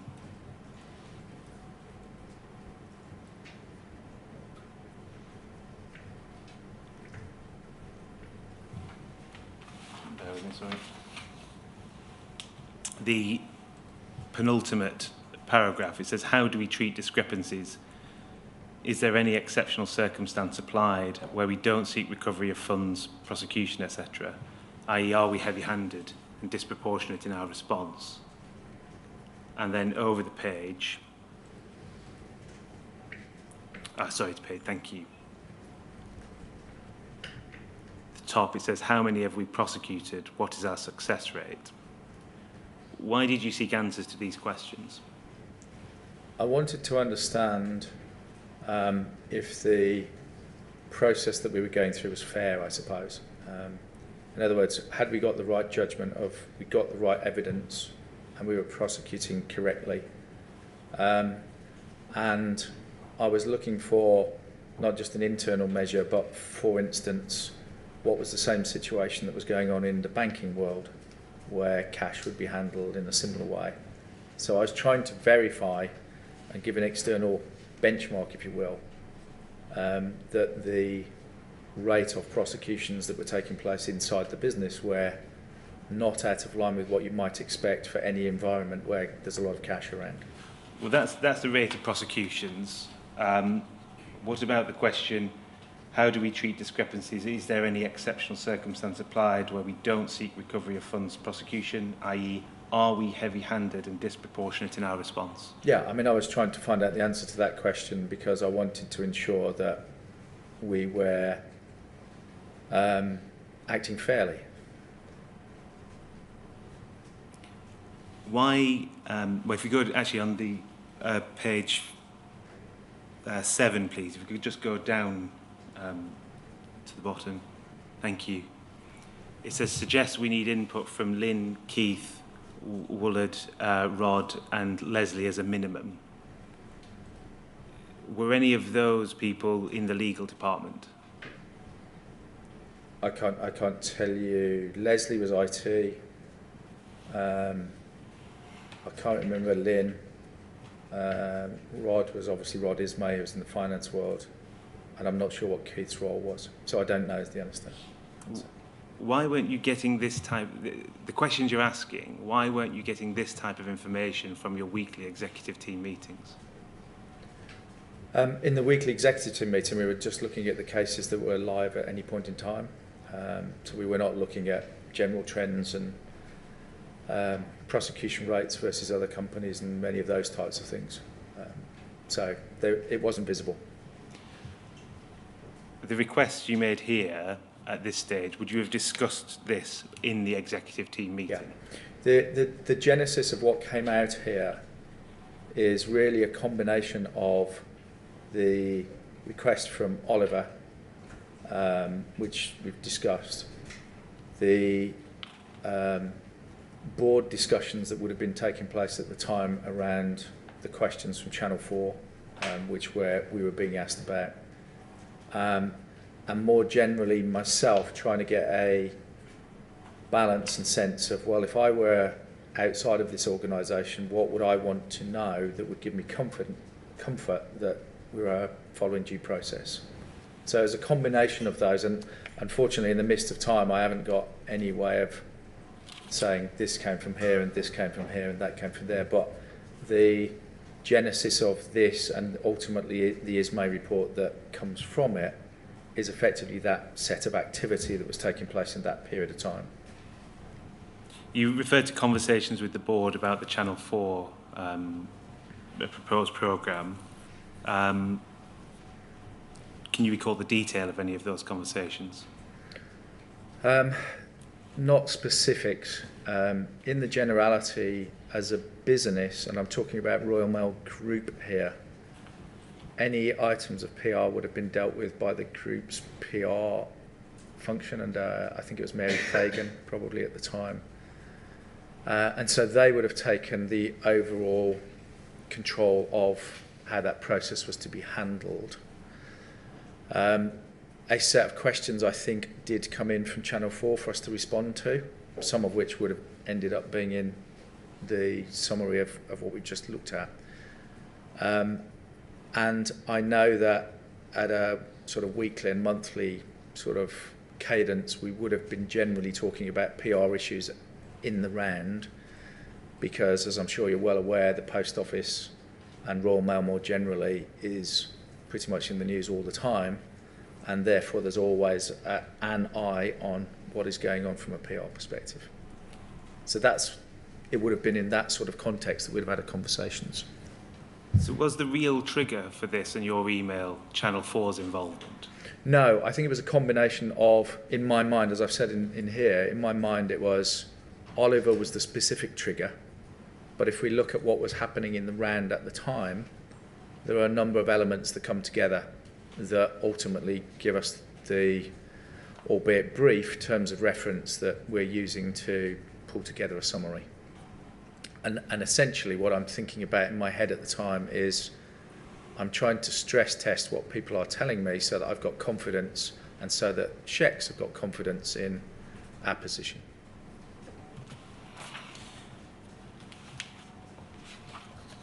If we could bring back the last document again, please. It's POL 004171100.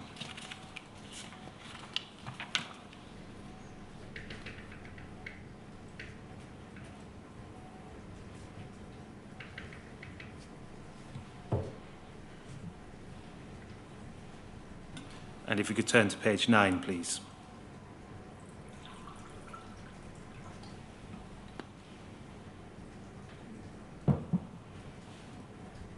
An email from Paul Budd to you and Sue Higgins, and below it says it provides a draft of a response to Channel 4. Yes. If you could just move down to see the response, please. Now, reading that,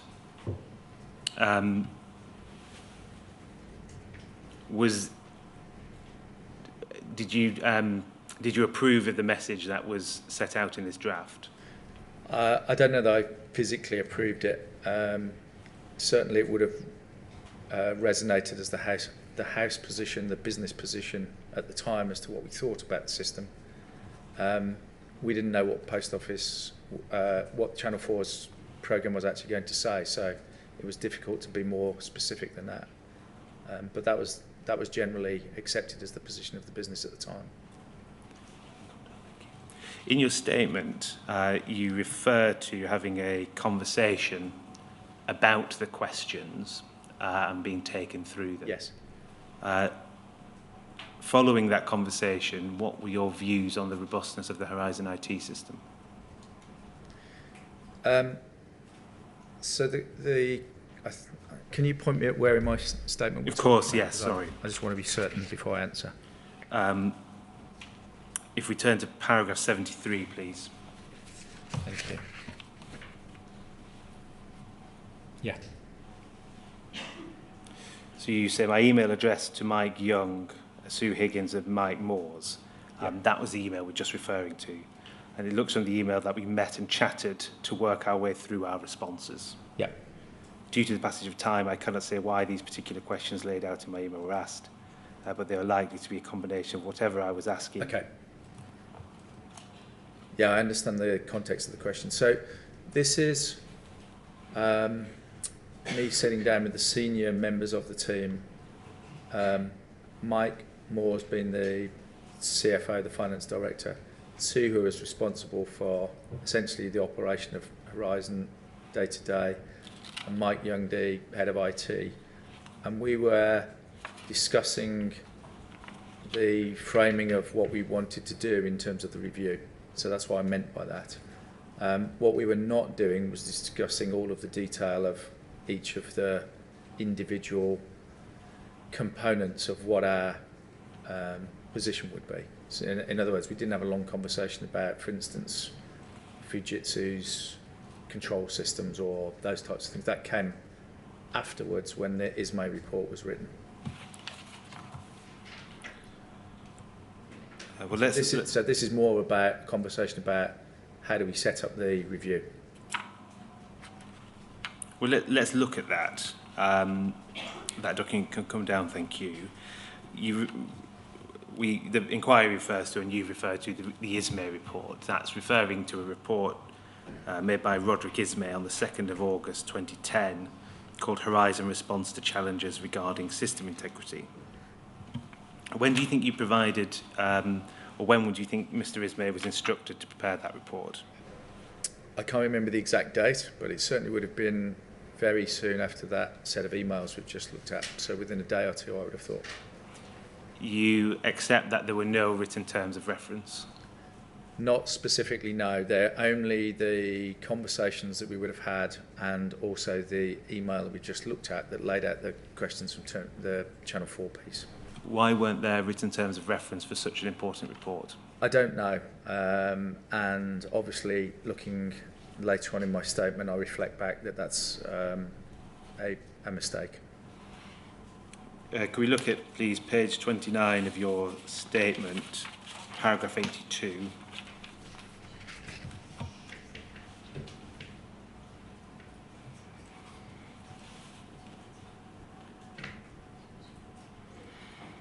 You refer to the terms of reference. Oh, sorry, I'm going too fast.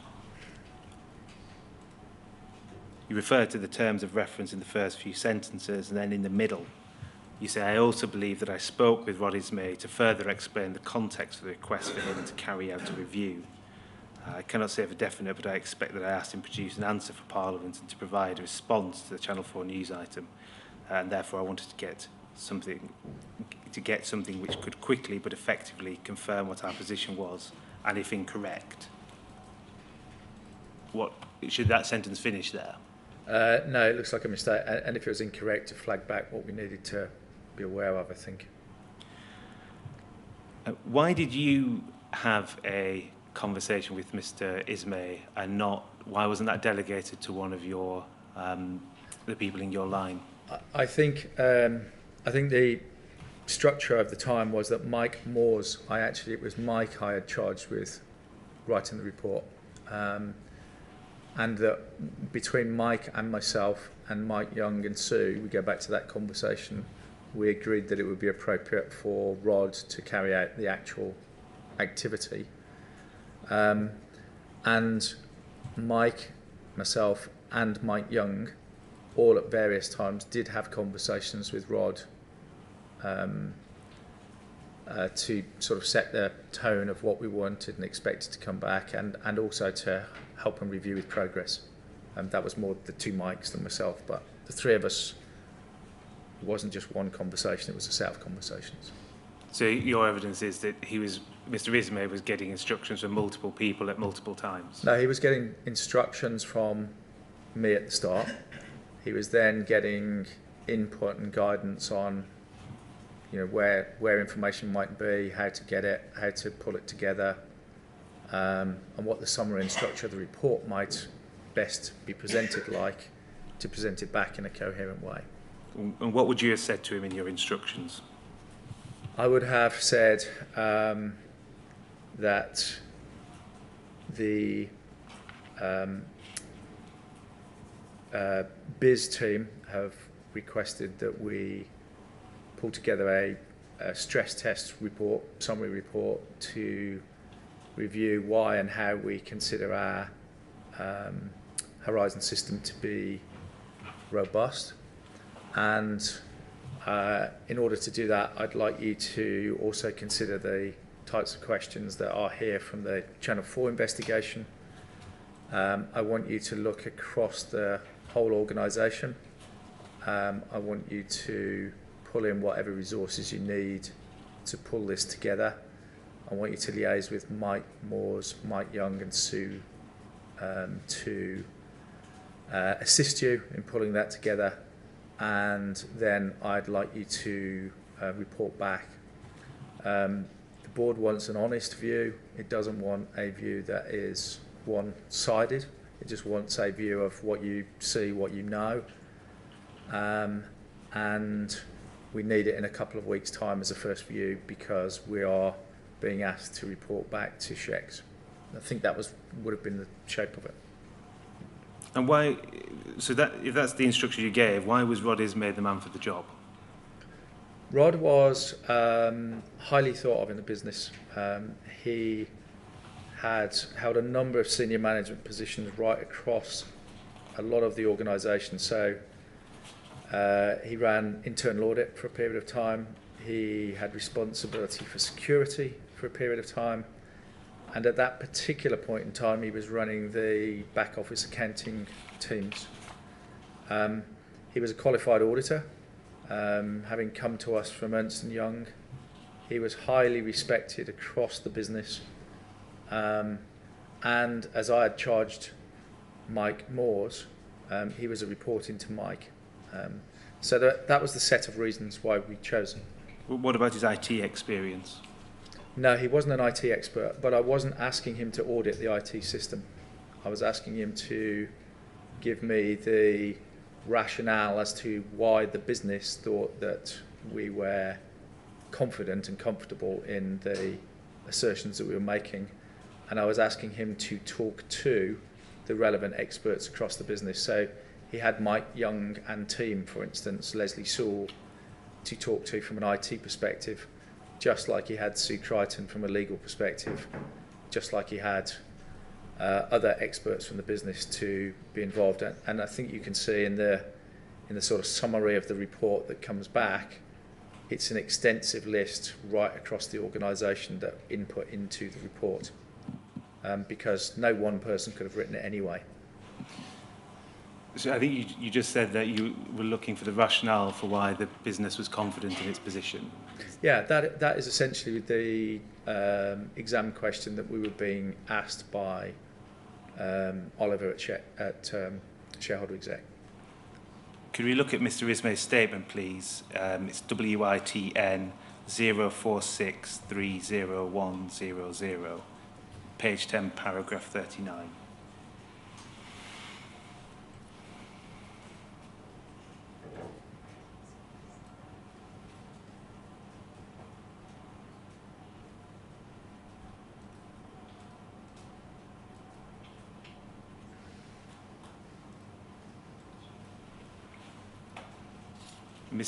Mr. Isme, in his written evidence to the inquiry, says that after being asked by David Smith to conduct a review in light of the challenges being made about the system, it was a summary of existing conclusions, not a fresh investigation. The conclusions came from internal discussions with recipients of the document or or with their team members that they recommended to be consulted, including IT. Do you agree with that? Broadly, that sounds right, yes. Can we turn to paragraph 41, please? It says, the report was requested, and I wrote it, in an environment where challenges were made about Horizon, but there was no ready document available which pulled together reasons for assurance. Do you agree with that? I think that's true as well, yes. And were you asking Rod Isme to produce that document? I was asking him to give me, as I'd already discussed, a stress test report on why we believed that we were confident in our assertions that the system was fine.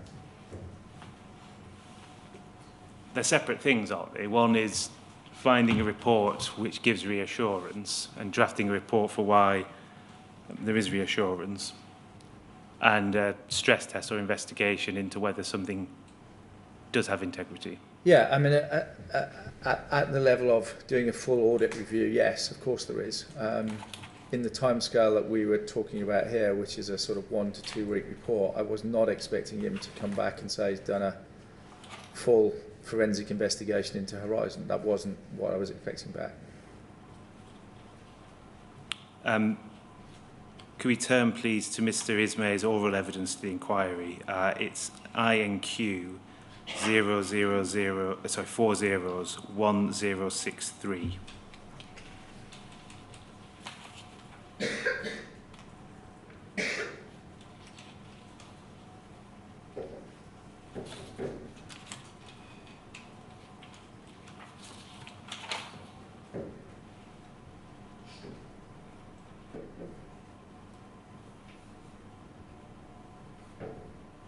And could we turn, please, to page 26?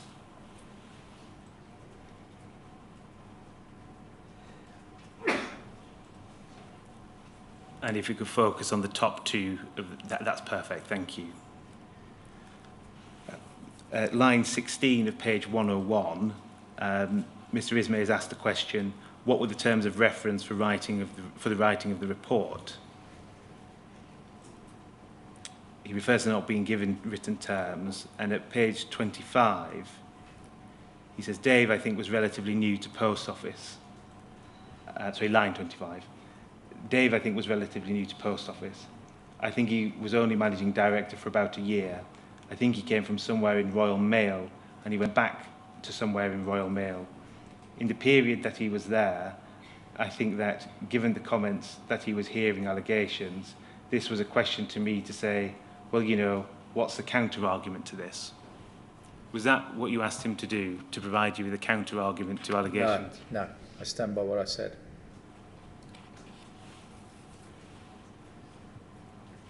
Could we go back, please, to POL 20417-098?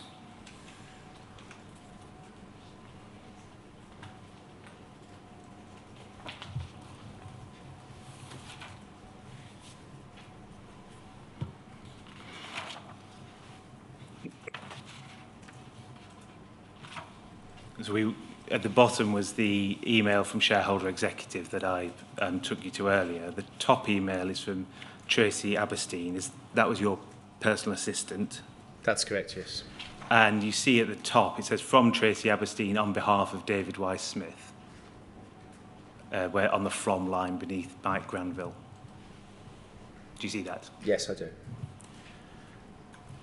And is this how would this email have come about? Would it have been dictated? I would have thought so. I can't recall exactly, but I would have thought so. So the response is, the email says, Mike Granville will liaise with you both to prepare a brief for Oliver to give the reassurance required. Is that not what Rod Isme is saying, that he was asked to provide a brief or a report that set out grounds for reassurance in the Horizon IT system? I don't think those are the words that he used.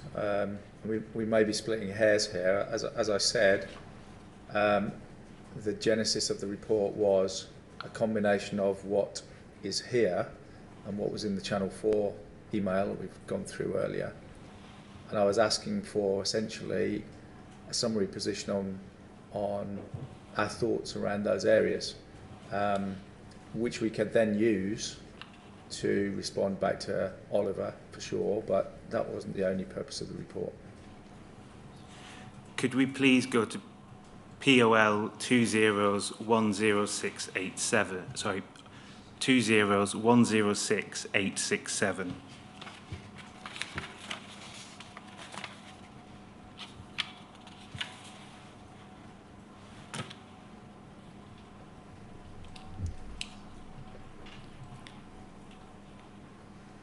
And could we start, please? I think it's page 5.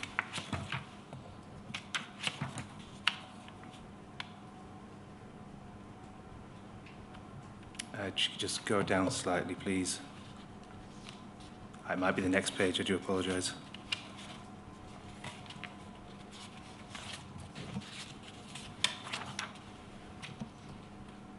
No, my error, page 3. I'm terribly sorry.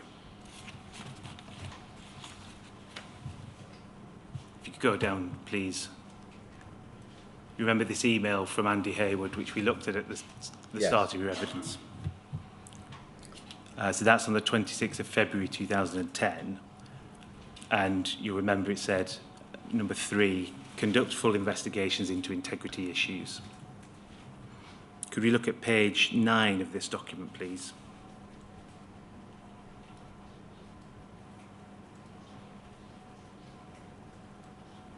And this is from Sue Lowther, 8th of March, so it follows that email. It's later in the chronology. It says, as was discussed on the conference call and taking into account Rob's comments, to confirm that what we are looking at is a general due diligence exercise on the integrity of Horizon, to confirm our belief in the robustness of the system and thus rebut any challenges.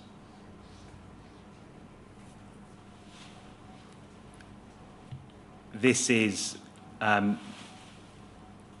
you accept that this is effectively asking for a document or an investigation that would, rather than investigate integrity issues, would look to confirm the belief and provide assurance for Post Office's position in the robustness of the system?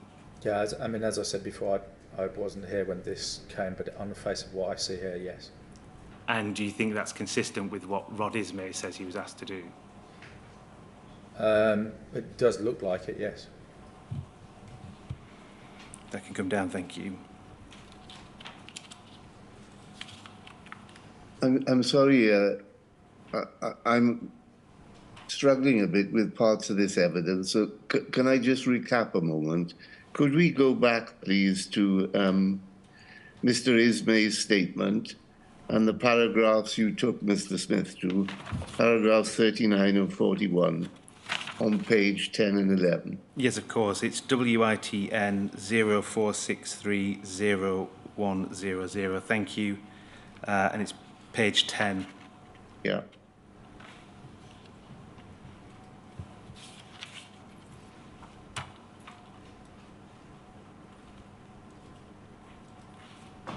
It's paragraph 39, is it not? So, yes, paragraph 39, sir, page 10.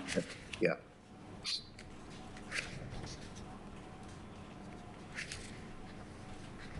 I know, sorry, that we're on the wrong witness statement. Yeah. I may have given the wrong reference, sorry. The reference is 04630100.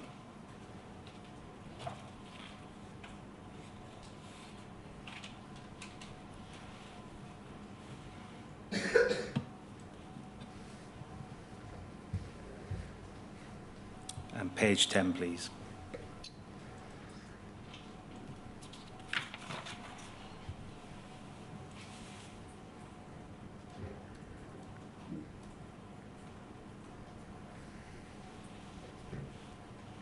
Yeah. So in paragraph 39, Mr. Smith, you see that it contains the sentence essentially in the middle of the paragraph. It was a summary of existing conclusions, not a fresh investigation. Yeah? Yes, I see that.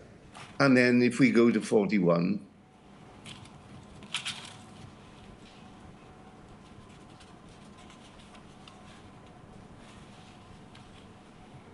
it ends, there was no ready document available which pulled together reasons for assurance. And my note, and this is what I want to check with you, is that you essentially agreed with Mr. Ismay's descriptions of what the report was to be as set out in paragraph 39 and 41. So, yes, that's correct. Fine. Then can we please look at your witness statement? And this is sorry, let me get the...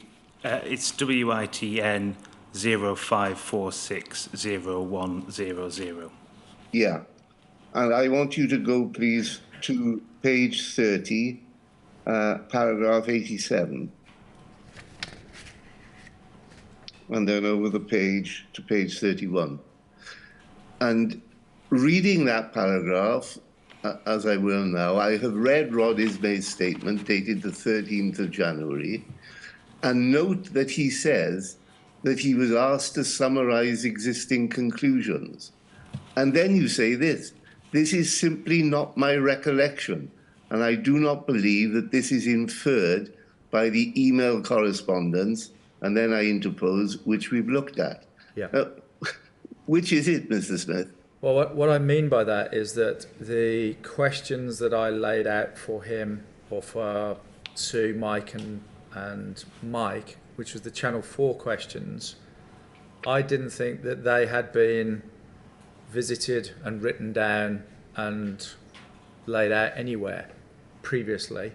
And so that's why I mean that it wasn't just pulling together what we'd already done. I was asking for the specific answers to these questions. Well, And so that's all.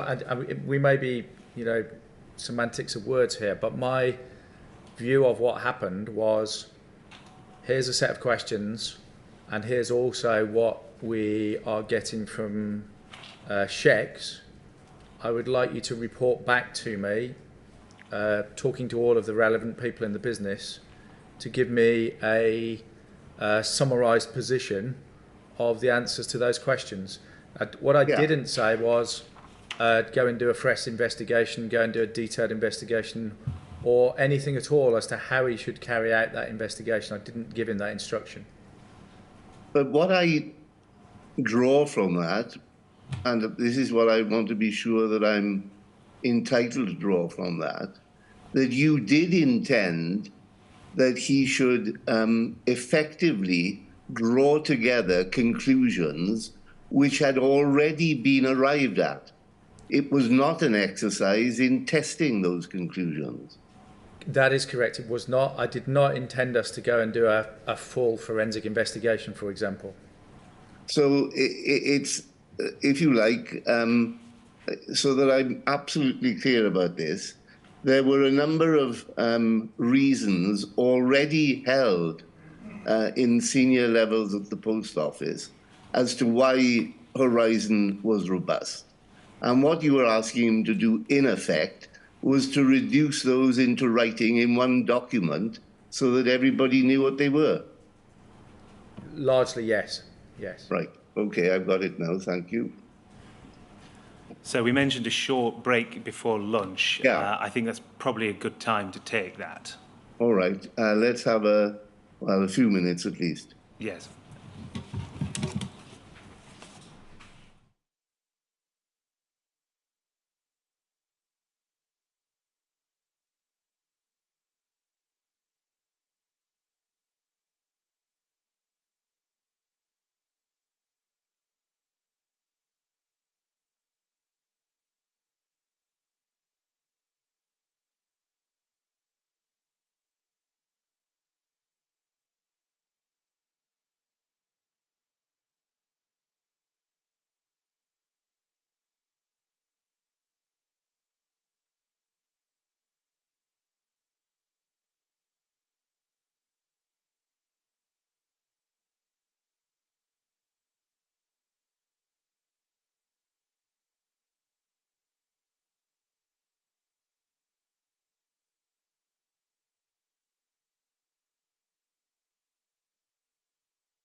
Sir, can you see and hear me? Yes, I can, thank you. Thank you. Please, could we turn to your witness statement, page 30, paragraph 86.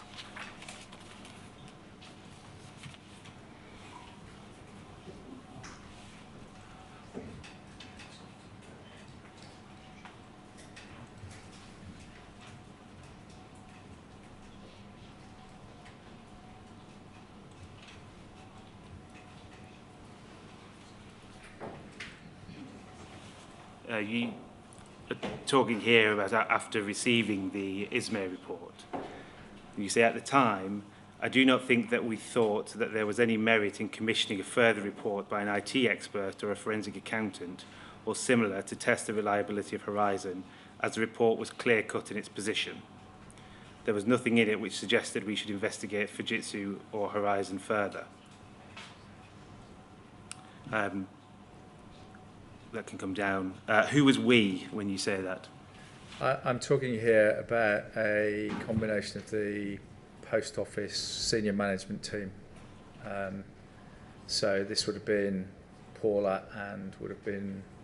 you said Paula Venables? Paula Venables, Mike Young, Mike Moores.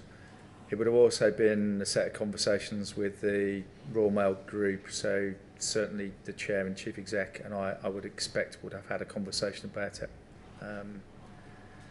So there are a set of conversations rather than a set-piece meeting to draw a conclusion. Well, your evidence earlier was that you hadn't asked Rod Isme to do a forensic investigation into the Horizon IT system.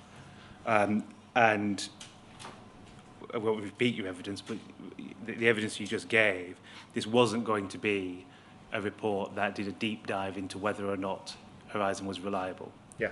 So how on earth could you take comfort from that report that a further investigation by an IT expert or forensic accountant wasn't required? Well, at the time, the fundamental piece was that we believed that the system was tamper-proof. So the Fujitsu position that was laid out was quite clear. We had not seen in any of the sort of recent cases any issues that would suggest a problem. And in fact, a few weeks later, as we now know wrongly, but at the time we saw the Seema Misra case as a test of the Horizon system, and it had come through that. And so those were the fundamental reasons. Could we bring up the Isme report, please? The reference is POL 0010129.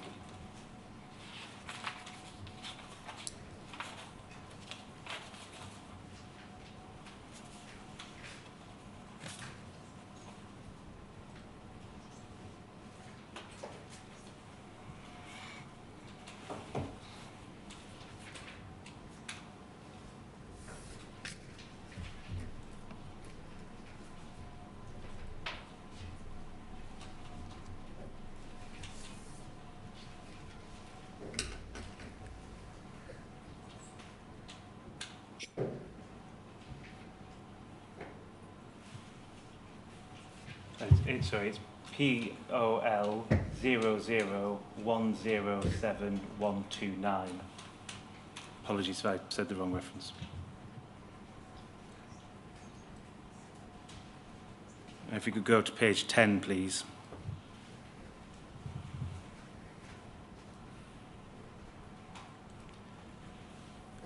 For C, it says independent review and audit angles. Post Office Limited has actively considered the merits of an independent review. This has been purely from the perspective that we believe in Horizon, but that a review could help give others the same confidence we have. And then the penultimate paragraph says, it is also important to be crystal clear about any review if one were commissioned. Any investigation would need to be disclosed in court. Although we would be doing the review to comfort others, any perception that Pol doubts its own systems would mean that all criminal prosecutions would have to be stayed. it would also beg a question for the Court of Appeal over past prosecutions and imprisonment. Was this the reason why you chose not to do an independent review? No, it wasn't. Why do you say that? Because I've given you the reasons why. The fundamentals where we believe that the system was sound, that it couldn't be tampered with, and that was tested a few weeks later in the Misra case as the latest example of a series of those tests of the system. So those were the reasons that we made. It wasn't this particular point. Did that, the reason given there of the issue of disclosure, did that have any effect in your mind on whether or not? No. The document can come down, thank you. You say that the Misra case was seen as a test case. What, if any, steps did you take to oversee the conduct of that case by Post Office Limited? Well, you may recall that the case started some time before I joined and was well in hand before I joined the business. So my own conduct in the case was limited. I was aware of it through its sort of April to September timeframe. The relative importance of it obviously became clearer to me, so I became a little closer to understanding what the case headlines were, but I didn't review the case in detail, didn't have any conduct over the case, and was really looking at it from the perspective of I'm keen to see what the results are rather than having any conduct of the case. Could we look at Poll 20169-170?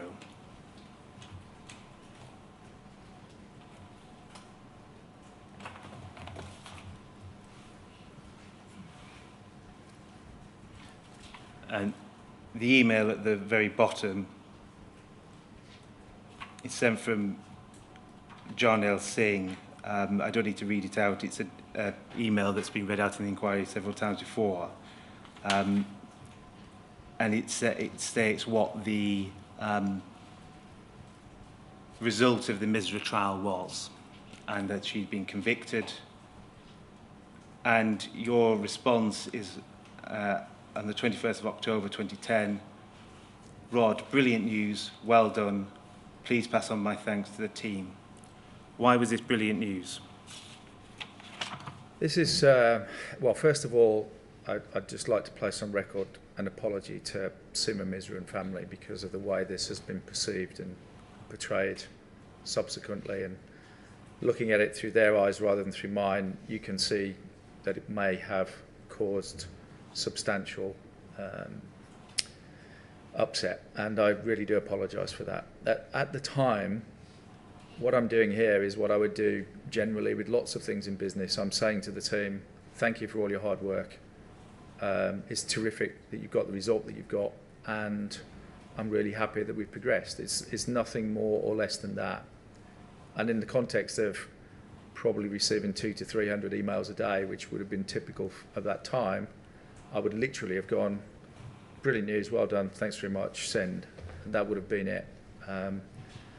In the benefit of hindsight and looking through the 2024 lens, not the 2010 lens, at best, from Seema's perspective, you can see this is really poorly thought through, and I do apologise again for that. You referred earlier to it being a test case, and did you place any reliance in the fact that Ms. Misra was convicted in how to deal with the question of whether there should be an independent review in future? I can't be sure, to be honest, because it's way back in the midst of time. I do know that from this point forwards, we didn't really think about whether we should have an inquiry again while I was at the post office. And certainly if you look at board minutes from the month after and the month after that, which have been shared with me, we're not talking about Horizon at all. So it must have played some part in the thinking, but I can't be sure what part. Sir, I'm looking at the time, and we have to finish Mr. Smith's evidence this morning. There are one set of questions from core participants. I propose at this point not to ask any further questions and hand over to the core participants. All right, let me unmute myself. Yes, that's fine. Who's going to ask some questions? It's Hodge Jones Allen team. Right. Thank you. Sir, I would invite you to give this witness the warning against self-incrimination.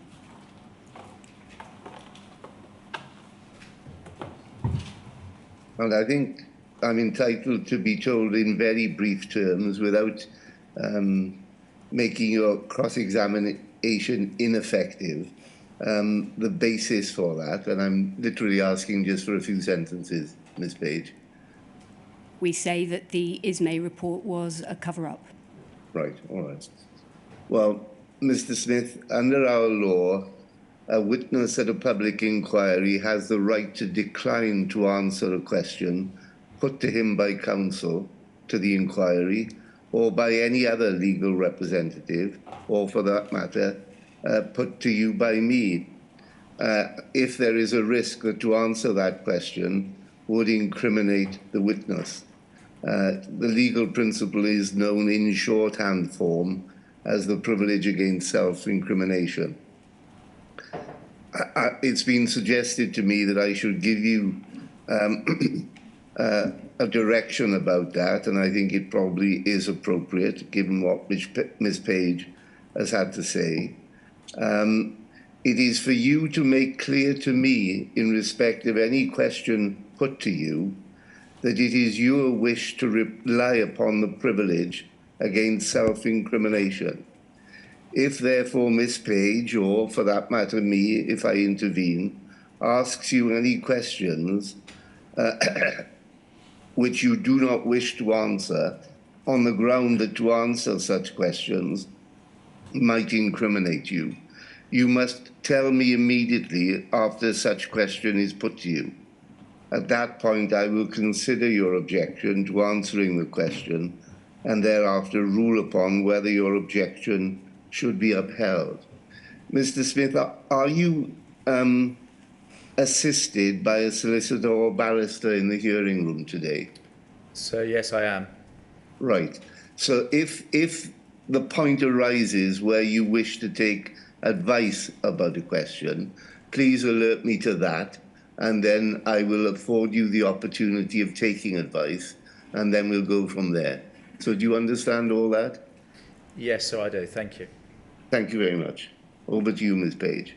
Thank you. As the case may be. Thank you. So you've heard what I've already said. I don't propose to go over the Isme report in any greater detail, but in short, the first question I ask is whether you deliberately had your team produce a report for you which would cover up the fact that you knew, and everyone in your senior leadership team knew, that Horizon's integrity was very much in doubt and that you wanted to cover that up? No, absolutely not. Well then, if I may, I'm going to ask some questions about the Seema Misra trial and that case.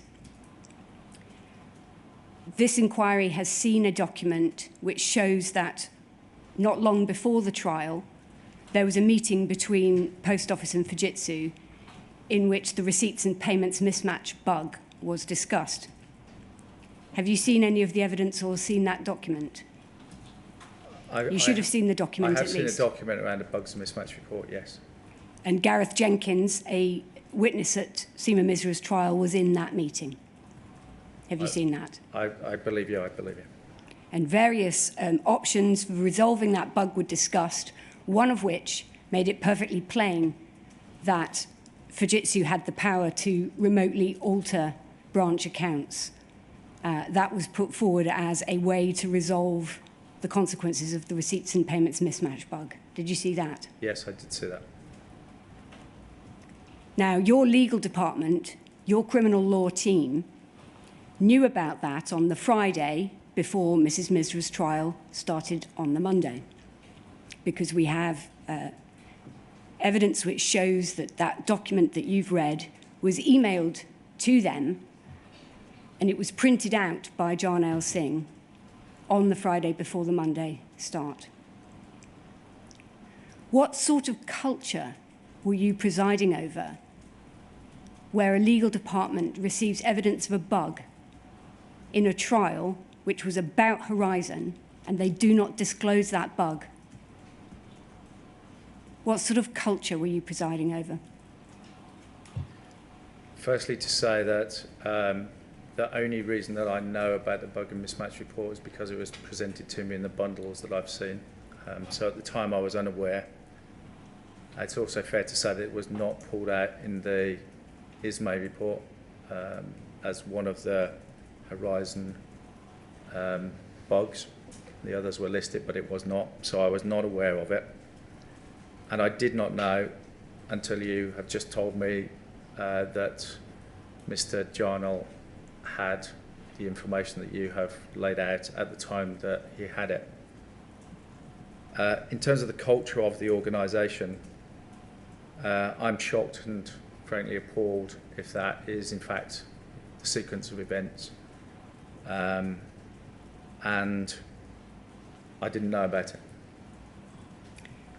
Well, one of the points that was made in the Isme report was that there were no backdoors into Horizon accounts. That's right, isn't it? Yes. Did you know about the fact that your staff, a little bit after the report was finished, sent emails to one another, including to Rod Isme, in which they said that they knew about the backdoors? They knew about the backdoors because of that meeting about the receipts and payments mismatch bug. Did you know that? No, I didn't know any of this. Nevertheless, during the trial, as we've seen, because of your response to the famous bandwagon email, you were keeping an eye on that trial, weren't you? Only in overview terms, I didn't know anything about the detail of the case. Well, let's bring it up again. It won't take long. This is the last thing we need to look at.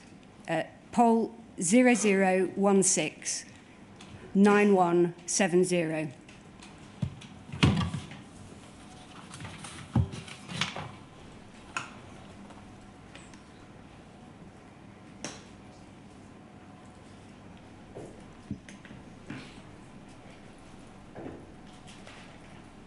So, if we just look at that second paragraph from Rod Isme, Dave and the ET, that's the executive team, isn't it? Yes. Have been aware of the significance of these challenges. That meant challenges to Horizon, didn't it? I think so, yes. And have been supportive of the excellent work going on in so many teams to justify the confidence that we have in Horizon and in our supporting processes. So this trial was being used, wasn't it? It was being used not as a criminal trial to determine whether somebody was guilty or not guilty of a crime, but it was being used to justify the confidence that you had in Horizon.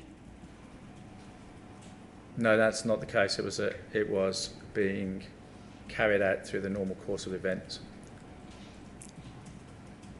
Why then did Mr. Isme, the man that you say was in high regard across the business and you therefore chose him to write your report, why was he saying that the excellent work in that trial was to justify the confidence that we, Pol, have in Horizon?